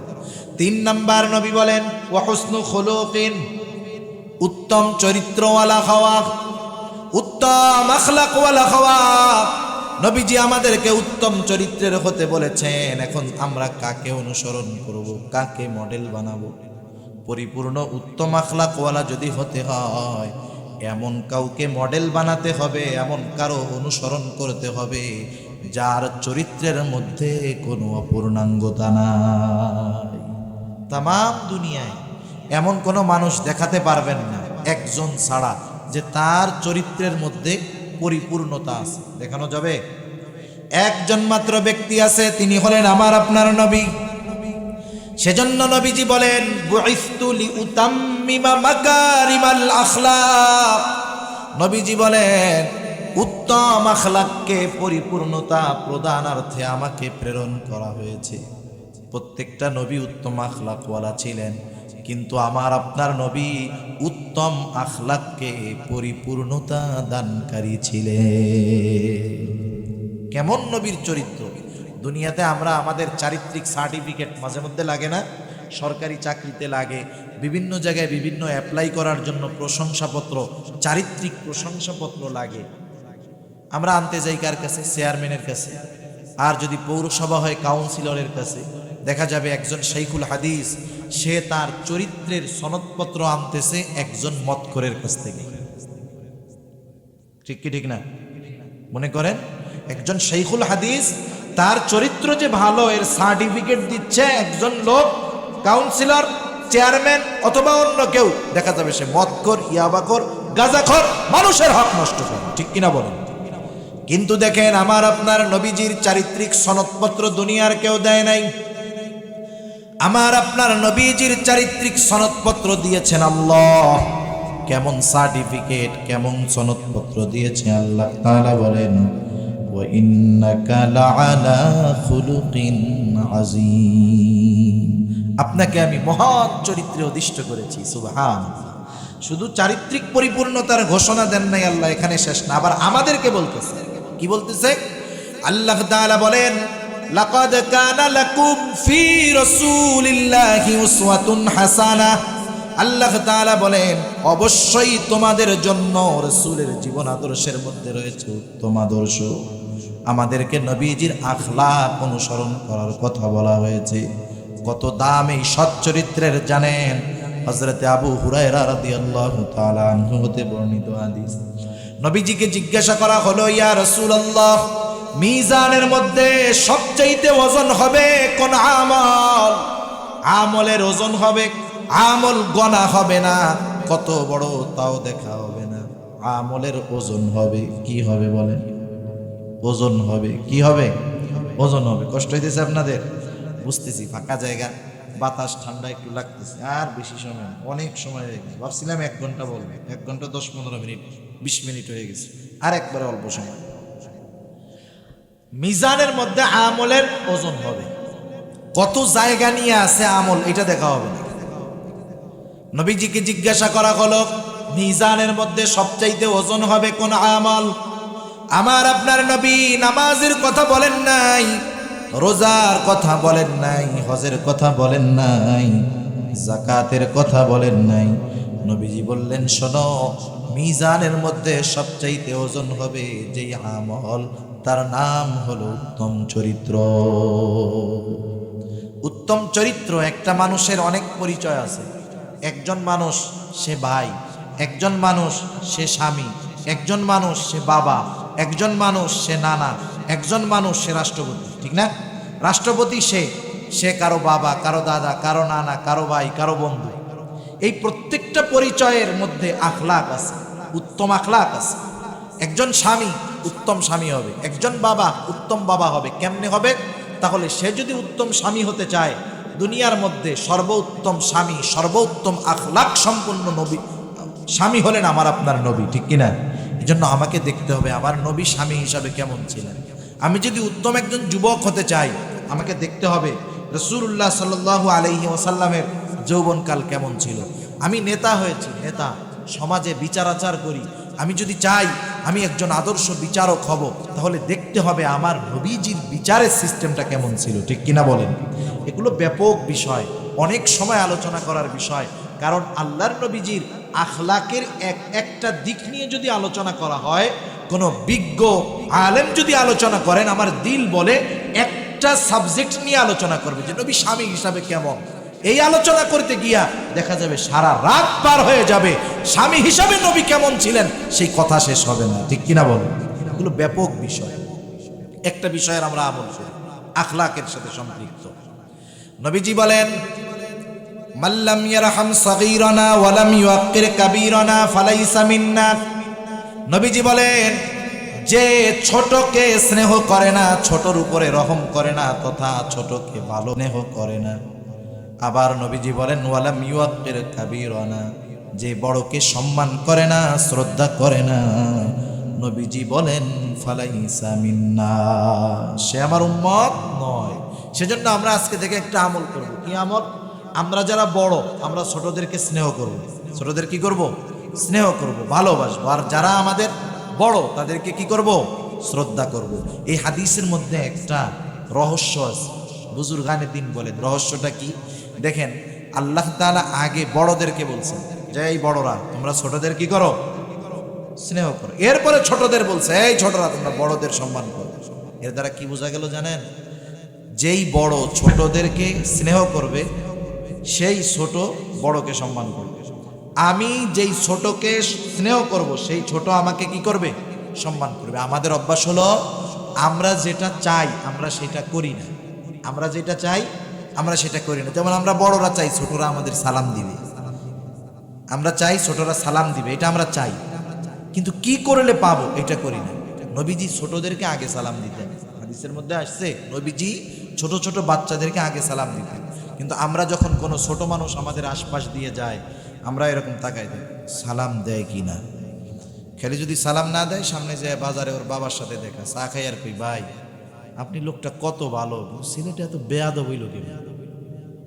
বেচারা তো ভয় পেয়ে গেছে। কি হয়েছে ভাইজান? আহা, কি যে অবনতি আপনার ছেলে। এই যে পাশ দিয়ে আসলাম, দেখা হইল, আদব নাই, লেহাজ নাই, সালাম কালাম নাই। হায় হায়, আমি যদি এই চিন্তা না কইরা ওই ছেলেটার একদিন সালাম দিতাম, আসসালামু আলাইকুম ভাতিজা, ভালো আছো? ভাগ্নে ভালো আছো? একদিন, 2 দিন, 3 দিন দেওয়ার পরে ও আপনাকে দূর থেকে দেখাই চিন্তা করলো, দূর চাচা প্রতিদিন আগে সালাম দেয়, আজকে আমার আগেই দিতে হবে। দূর থেকে বলবে আসসালামু আলাইকুম। ঠিক কিনা বলেন? এই বড় কইরা সালামটা আমরা চাই, কিন্তু কি করলে পাওয়া যাবে এটা আমরা করি না, ঠিক না? সেজন্য আমরা ছোটদেরকে স্নেহ করব, বড়দেরকে সম্মান করব। আমি বড় মানুষ, ছোটদেরকে সালাম দিব, দেখবো এক সময় ছোটরা আমাকে সালাম দেয়। যাই হোক, 3 নাম্বার লাগবে উত্তম আখলাক। 4 নাম্বার নবীজি বলেন ওয়াইফাতুন ফি তুমাতিন, হালাল রিজিক, হালাল খাবার। কারণ হালাল খাবার এতটা গুরুত্বপূর্ণ, যদি কেউ হালাল না খায় ইবাদত কবুল হবে না, যদি হারাম খায় জান্নাতে যেতে পারবে না। নবীজি বলেন লা ইয়াদখুলুল জান্নাতা জাসাদুন গুদিয়া বিল হারাম, হারাম ভক্ষণকারীর শরীর জান্নাতে প্রবেশ করবে না। নবীজি এই জন্য উপার্জনকে হালাল করার ব্যাপারে গুরুত্ব দিয়েছেন, কারণ যেই ব্যক্তি কষ্ট করে হালাল উপার্জন করে সে কিন্তু ওই হালাল উপার্জন দিয়ে হারাম খাইতে চায় না। এজন্য নবীজি হালাল উপার্জনের কত বড় ফজিলত, নবীজি বলেন কাসবুল হালালি ফরিদাতুন বাদাল ফরিদা, ফরজ ইবাদতের পরে অন্যতম ফরজ ইবাদত হলো হালাল উপার্জন করা। সেজন্য সমাজে অনেক নিচু পেশার মানুষ আছে, কিন্তু এরা হালাল উপার্জন করে, আছে না? যেমন কুলি, দিনমজুর, এই যে মাঝে মধ্যে বড় বড় দোকানের সামনে ওই যে বস্তা টাইনা দেয়, এরা হালাল উপার্জন করে। আল্লাহর কসম, ওই যে উঁচু চেয়ারে বসে, সচিবালয়ের চেয়ারে বসে, অনেক বড় বড় পদে বসে ঘুষের টাকা কামাই করে, আছে না নাই? কি পরিমাণ ঘুষ যে বাংলাদেশে চলে, অবাক হয়ে যেতে হবে। কয়েকদিন আগে একজন জমি রেজিস্ট্রি যে অফিসগুলায় হয়, ওই জায়গার একজন মহিলা দুর্নীতি দমন কমিশন ওইখানে অভিযান চালাইছে। দিনের একটা অংশে, সারা দিনের হিসাব না, দিনের একটা অংশ 2-3 ঘন্টায় তার ডয়ারের মধ্যে ঘুষের টাকা 3.5 লাখ, 3,60,000। এটা পুরা দিনের কামাই না, এটা হলো দিনের একটা অংশের কামাই। কি পরিমাণ অবৈধ উপার্জন করতেছে। এরকম যারা করতেছে তাদের ঘরে কি আল্লামা আহমদ শফি হবে? আরে তাদের ঘরে তো ঐশী হবে, ঠিক কিনা বলেন? পিচ্চি হান্নান কালা জাহাঙ্গীর হবে, শুধু সময়ের অপেক্ষা। সেজন্য আমরা হালাল উপার্জন করব। নিম্ন পেশার হালাল উপার্জনকারী যারা আছে তাদের কাজের কারণে কখনো তাদের ছোট মনে করব না। অনেক সময় আমরা রিক্সাওয়ালা ঘেমে যাই, যার সাথে একটু ঘাম লাগলে তাকে তিরস্কার করি, হিংসা করি। খবরদার, একজন কুলি দিনমজুর পরিশ্রম করতেছে, গা দিয়ে টপ টপ করে ঘাম বেয়ে পড়তেছে, তার সাথে একটু আমার লেগে গেছে, আমি ঘৃণা করি। খবরদার, করব না। কারণ ওই লোকটা আল্লাহ তাআলার কাছে বড় প্রিয়, যে সে তার নিজের শ্রমকে ব্যয় করে হালাল উপার্জন করে। আবার যারা হারাম উপার্জন করে তাদের দোয়া আল্লাহর কাছে কবুল হয় না। এক ব্যক্তি বাইতুল্লাহর সামনে ইহরামের কাপড় পরে আল্লাহ তাআলার কাছে 2 হাত উঁচু করে দোয়া করতেছে, চোখ দিয়ে তার পানি বেয়ে পড়তেছে। তার অবস্থা এমন, দোয়ার অবস্থা এমন ছিল, সাহাবায়ে কেরাম দেখে তারা মনে মনে নিশ্চিত যে এই লোকটা যেইভাবে দোয়া করতেছে তার দোয়া আল্লাহ তাআলা ফিরায় দিতে পারেন না। নবীজির কাছে তার ব্যাপারে বলা হলো, কিন্তু আমার আপনার নবী তো আল্লাহ তাআলা যদি জানায় দেন সব কিছু জানতে পারে, ঠিক কিনা বলেন? নবীজি এবার বললেন, শোনো, ওই ব্যক্তির দোয়া কেমনে কবুল হবে যে আল্লাহ তাআলার কাছে দোয়া করে, রোনাজারি করে, অথচ তার গায়ে যে পোশাক সেটা হারাম টাকার কেনা, সে যা খায় হারাম টাকা দিয়ে কেনা। বলো কেমন করে ওই লোকটার দোয়া আল্লাহ রব্বুল আলামিনের দরবারে কবুল হবে? সেজন্য দোয়া যে কবুল হয় না, না হওয়ার অন্যতম কারণ কি? উপার্জন হারাম, খাবারটাও হারাম। মনে রাখবেন, উপার্জনও হালাল হতে হবে, খাবারটাও হালাল হতে হবে। এমন না একজন হালাল টাকা উপার্জন করে হারাম খাইলো, অসুবিধা নেই, এমন না। বরং একজন এমন হইতে পারে হারাম টাকা সেটা দিয়ে একবারে হালাল গরুর গোশ উটের গোশ কিনে খাইলো, তাও কাজ হবে না। ওই যে শুয়োরের গোস্ত যেমন হারাম, ওই হারাম টাকা দিয়ে হালালটা খাইলে ওইটারও সেম কাজ, ঠিক কিনা বলেন? সেজন্য আমরা আমাদের উপার্জনটাকে হালাল করি। উপার্জনটাকে যদি হালাল করি ইবাদত কবুল হবে, জাহান্নাম থেকে বাঁচা যাবে। দোয়া করলে কবুল করবে কে? নবীজি সেজন্য 4টি গুণের কথা বলছে। কয়টি গুণ জোরে বলেন? যদি এই 4টি গুণ থাকে, আমার কথা না, আমার আপনার নবীজির কথা। কারণ নবীজির কোনো কথা মিথ্যা হতে পারে না। কারণ নবীজি দ্বীনের ব্যাপারে কোনো কথা নিজের থেকে বলেন না। আল্লাহ তাআলাই বলেন, ওয়ামা ইয়ানতিকু আনিল হাওয়া ইন হুয়া ইল্লা ওয়াহয়ুন ইউহা। সুবহানাল্লাহ। মুসনাদে আহমদের সহিহ হাদিস যে নবীজি বলেছেন, 4টা বস্তু যদি তোমাদের মধ্যে থাকে, দুনিয়ার সব কিছু যদি হাত ছাড়াও হয়ে যায়, মা ফাতাকা মিনাদ দুনিয়া, দুনিয়া যদি তোমার থেকে হাত ছাড়া হয়ে যায়, কোনো চিন্তা নেই। 1 নাম্বার, আমানতের হেফাজতকারী হতে হবে। আমরা আমানতের হেফাজতকারী হব, কারণ আমানতের খেয়ানত মুনাফিক করে, মুমিন করতে পারে। মিথ্যা কথা বলবো না, কারণ মিথ্যা মুনাফিক বলে, মুমিন কখনো মিথ্যা বলতে পারে না। 3 নাম্বার, আমাদের চরিত্রকে সংশোধন করব, উত্তম চরিত্রের অধিকারী হব। এজন্য আমার আপনার নবীজির জীবনী পাঠ করব আমরা, যে আমার আপনার নবীর আখলাক কেমন ছিল, প্রতিবেশীর সাথে তার আখলাক আচরণ কেমন ছিল, সন্তানদের সাথে, মেয়েদের সাথে, পরিবারের রাষ্ট্রের মানুষের সাথে, স্ত্রীদের সাথে আচরণ কেমন ছিল জানবো, আবার আমলে পরিণত করব। তাহলে উত্তম আখলাকওয়ালা হওয়া যাবে ইনশাআল্লাহ। আর 4 নম্বর, হালাল রিজিক, উপার্জনটা বেশি খেয়াল করব, যে আমার উপার্জনের মধ্যে কোনো টাকা হারাম পথে আসে কিনা। খাবারটাও হালাল করব। নবীজি বলেন, 4টা জিনিস যদি থাকে তোমার আর টেনশন নাই। কেন নাই? বুজুর্গানে দিন বলেন, এই 4টা জিনিস যেই মোমেন রক্ষা করবে, হায়রে তার রিজিকের জিম্মাদারি, দুনিয়ার প্রয়োজনীয়তার সব কিছু গ্রহণ করবে কে? আল্লাহ তাআলা গ্রহণ করবে, কোনো চিন্তা নাই। এই 4 গুণ যার মধ্যে আছে, নিঃসন্দেহে সে মুত্তাকি, ঠিক কিনা বলেন? আর আল্লাহ তাআলা কি বলেন? ওমাইয়াত্তাকিল্লাহা ইয়াজআল লাহু মাখরাজা ওয়া ইয়ারযুকুহু মিন হাইসু লা ইয়াহতাসিব। বলেন সুবহানাল্লাহ। মুত্তাকি বিপদ আপদ মুসিবতে পড়লে বিপদ থেকে বাইরে হওয়ার রাস্তা কে দেখায়া দিবে? আল্লাহ তাআলা বলেন, তুমি চিন্তা কইরো না, তুমি তো মুত্তাকি, তোমার রিজিকের ব্যবস্থা আমি আল্লাহ কোন জায়গা থেকে করব তুমি কল্পনাও করতে পারবা না। সুবহানাল্লাহ। এই আমার রিজিকের, আমার বিপদ আপদ থেকে উদ্ধারের জিম্মাদারি যদি আল্লাহ তাআলার কাছে চলে যায়, টেনশন আছে? কোনো টেনশন নাই। সেজন্য 4 গুণ অর্জন করব। এরপরে আয়াতের তরজমাগুলো বলে শেষ করে দেই। আল্লাহ তাআলা আদেশ করলেন, ইন্নাল্লাহা ইয়া'মুরুকুম আন তুআদ্দুল আমানাতি ইলা আহলিহা। 1 নম্বরে, আমানতগুলা যার, এই আমানত যার হক, সেই হকদারদের কাছে তোমরা আমানতগুলা ফিরায় দাও। এটা সর্বক্ষেত্রে হতে পারে। এরপরে আল্লাহ তাআলা কি বললেন? ওয়া ইযা হাকামতুম বাইনান নাস আন তাহকুমু বিল হক। মানুষের মধ্যে যারা বিচার করে, আল্লাহ তাআলা বললেন তোমরা ন্যায় বিচার করবা। ন্যায় বিচারকের ফজিলত কত জানেন? ওই যে আরশের নিচে যে 7 শ্রেণীর মানুষ স্থান পাবে, 1 নম্বরে থাকবে কে? আল্লাহর নবী বলেন, ইমামুন আদিলুন। বলেন সুবহানাল্লাহ। 1 নম্বরে থাকবে ন্যায়পরায়ণ বাদশা।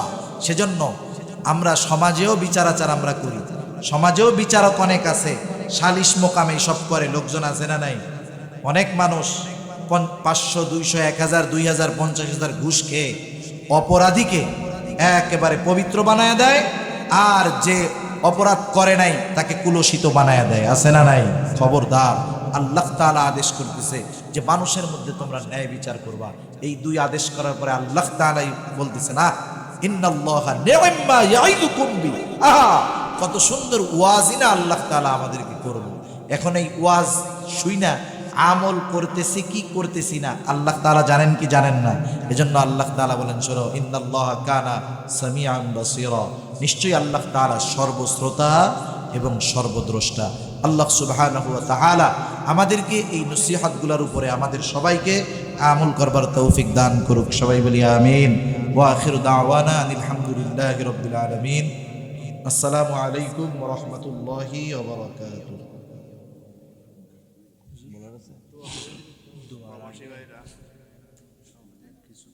জি জি জি জি।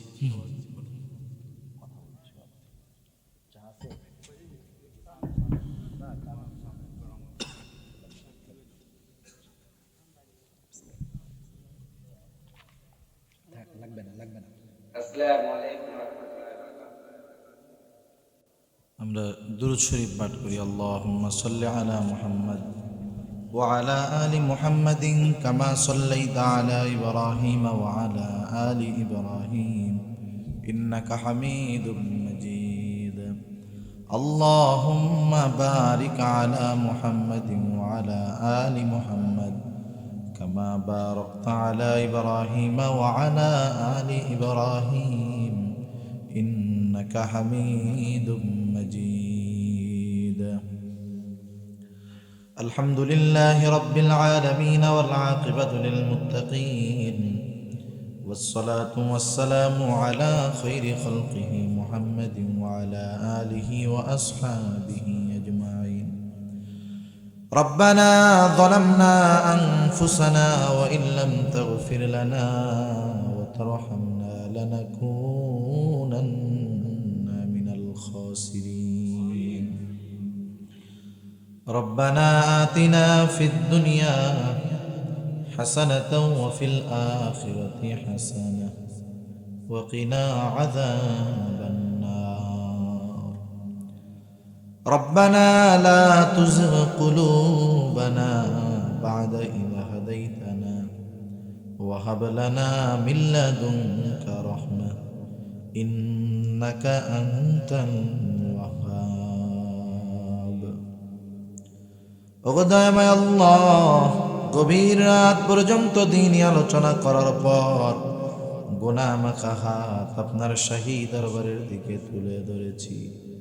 হে আল্লাহ, রাত্র যত গভীর হয় দুনিয়ার মানুষের দরজাগুলা বন্ধ হয়ে যায়, আর রাত্র যত গভীর হয় আপনার রহমতের দোয়া তত উন্মোচিত হয়।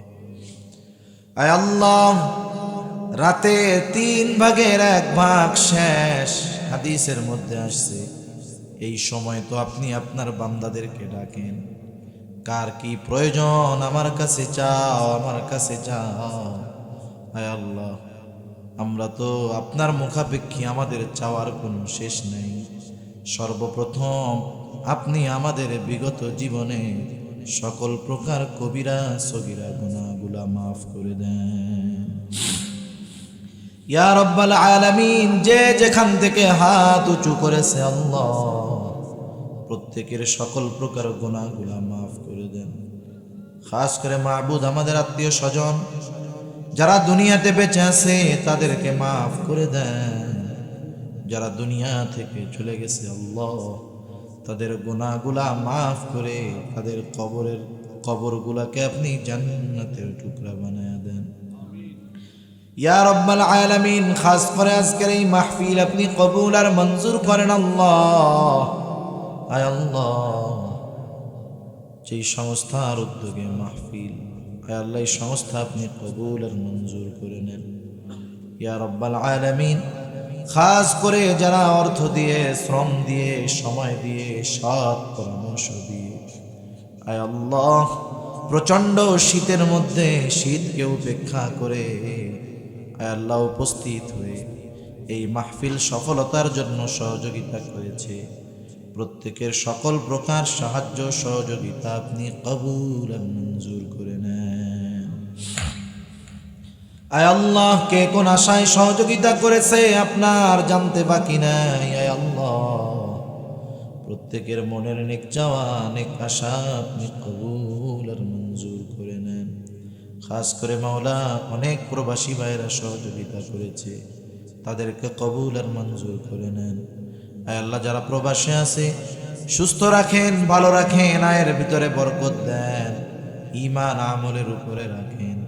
আয় আল্লাহ, স্বাবলম্বী হয়ে পুনরায় মায়ের কোলে ফিরে আসার তৌফিক আল্লাহ আপনি দিয়ে দেন। ইয়া রাব্বাল আলামিন, এই মাহফিল কিয়ামত পর্যন্ত জারি রাখার জিম্মাদারি আপনি আপনার হাতে নিয়ে নেন। আয় আল্লাহ, অনেক যুবকেরা পরিশ্রম করেছে, মুরব্বীরাও সহযোগিতা করেছে, আল্লাহ সবাইকে কবুল আর মঞ্জুর করে নেন। ইয়া রাব্বাল আলামিন, तमाम দুনিয়ার মুসলমানদেরকে মাফ করে দেন আল্লাহ। আয় আল্লাহ, যারা ইসলাম এবং মুসলমানদের বিরুদ্ধে ষড়যন্ত্রে লিপ্ত আল্লাহ তাদের সকল প্রকার ষড়যন্ত্র চক্রান্তকে আপনি ধ্বংস করে দেন। ইয়া রাব্বাল আলামিন, জালেমদেরকে হেদায়েত দেন, হেদায়েত দেন। হেদায়েত যদি না থাকে আল্লাহ, তাদের ব্যাপারে আপনি আসমানি ফয়সালা গ্রহণ করেন। ইয়া রাব্বাল আলামিন, আমরা যারা হাত উঁচু করেছি আল্লাহ, আমাদের মধ্যে হয়তো অনেকের মা নাই, অনেকের হয়তো বাবা নাই। আয় আল্লাহ, মা বাবা কত বড় নিয়ামত, যার নাই সে বোঝে মা বাবা কত বড় নিয়ামত। আয় আল্লাহ, দুনিয়ার মধ্যে সন্তান, মা বাবা, সন্তান, স্ত্রী, ভাই বোন স্বার্থের কারণে ভালোবাসে আল্লাহ, কিন্তু এই মহব্বতের মা বাবা সন্তানদেরকে নিঃস্বার্থে ভালোবাসে আল্লাহ। আয় আল্লাহ, অনেকে হয়তো এই মহব্বতের মা বাবাকে নিজের হাতে কবরে শুয়ে রাখছে আল্লাহ। দুনিয়ার অপর প্রান্তে আমেরিকার খবর মুহূর্তের ভিতরে পাওয়াও যায়, দেখাও যায়, কিন্তু ওই 3 হাত মাটির নিচে মহব্বতের মা বাবা কবরের খবর জানাও যায় না, দেখাও যায় না। আয় আল্লাহ, গুনার কারণে যদি কারো মা বাবার কবরে আযাব হয়, এখানে অনেক উলামা ইকরাম আছেন, তালিবুল ইলম আছে, আপনার দাড়ি পাকা অনেক বান্দা আছে, অনেক যুবক আবেদ আছে। আয় আল্লাহ, যাকে পছন্দ, যারা আমল পছন্দ, তারা আমলের ওসিলায় ওই মা বাবার কবরের আযাব আল্লাহ আপনি মাফ করে দেন। কবরগুলা আপনি জান্নাতের টুকরা বানায়া দেন। কিয়ামতের দিন ডান হাতে আমলনামা দিয়ে হিসাব সহজ করে জান্নাতের ব্যবস্থা আপনি করে দিয়েন।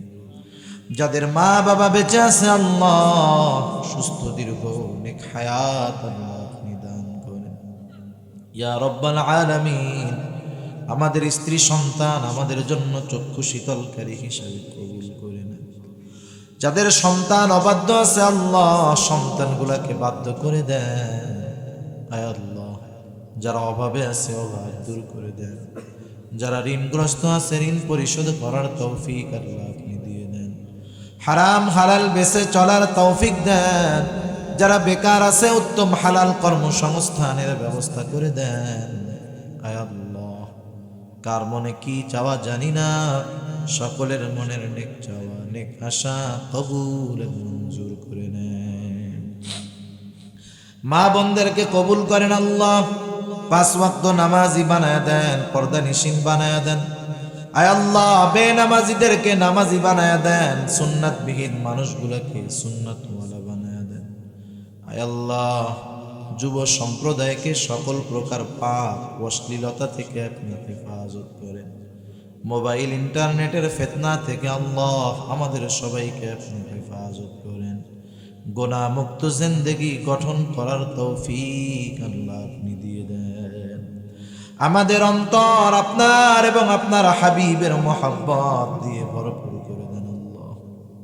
আয় আল্লাহ, আমাদের প্রত্যেককে জীবনে কমপক্ষে একবার হলেও মক্কা মদিনা জিয়ারত করার তৌফিক আল্লাহ আপনি দিয়ে দেন।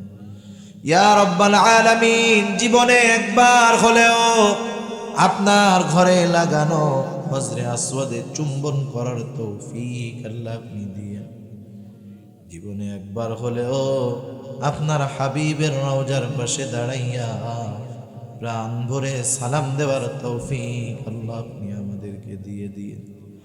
আয় আল্লাহ, স্বপ্ন যোগে একবার হলেও রাসূলুল্লাহর দর্শন আমাদেরকে নসিব করেন আল্লাহ। একবার হলেও রাসূলের দর্শন আমাদের নসিব করেন আল্লাহ। ইয়া রাব্বাল আলামিন, আমাদের দেশের উপরে আপনার খাস রহমত নাজিল করেন।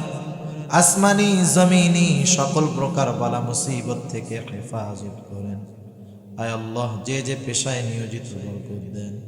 আয় আল্লাহ, তামাম দুনিয়ার দ্বীনি মাদারিসগুলোকে সকল প্রকার ষড়যন্ত্র চক্রান্ত থেকে আপনি হেফাজত করেন। ইয়া রাব্বাল আলামিন, কার মনে কি চাওয়া জানি না, সকলের মনের নেক চাওয়া নেক আশা আপনি কবুল করেন। আয় আল্লাহ সর্বোপরি শেষ চাওয়া মা, আয় আল্লাহ মালাকুল মউত নির্ধারিত সময় আমাদের কাছে মৃত্যুর পায়গাম নিয়ে হাজির হয়ে যাবে। আয় আল্লাহ জানি না এখান থেকে বাসায় ফিরে যেতে পারবো কিনা আল্লাহ।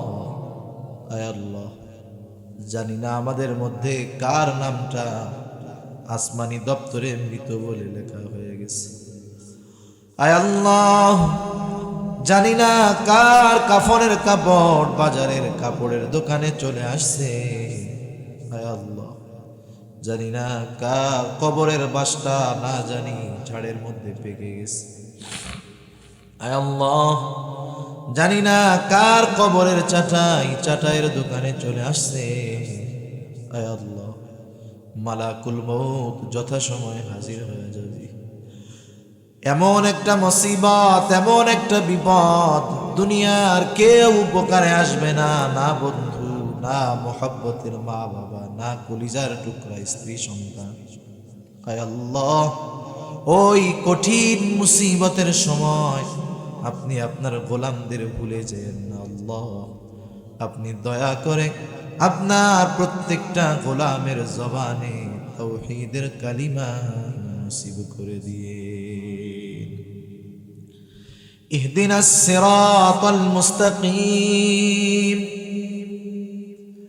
ইহদিনাস সিরাতাল মুস্তাকিম, সিরাতাল লাযীনা আন'আমতা আলাইহিম গায়রিল মাগদুবি আলাইহিম ওয়ালাদ-দাল্লিন।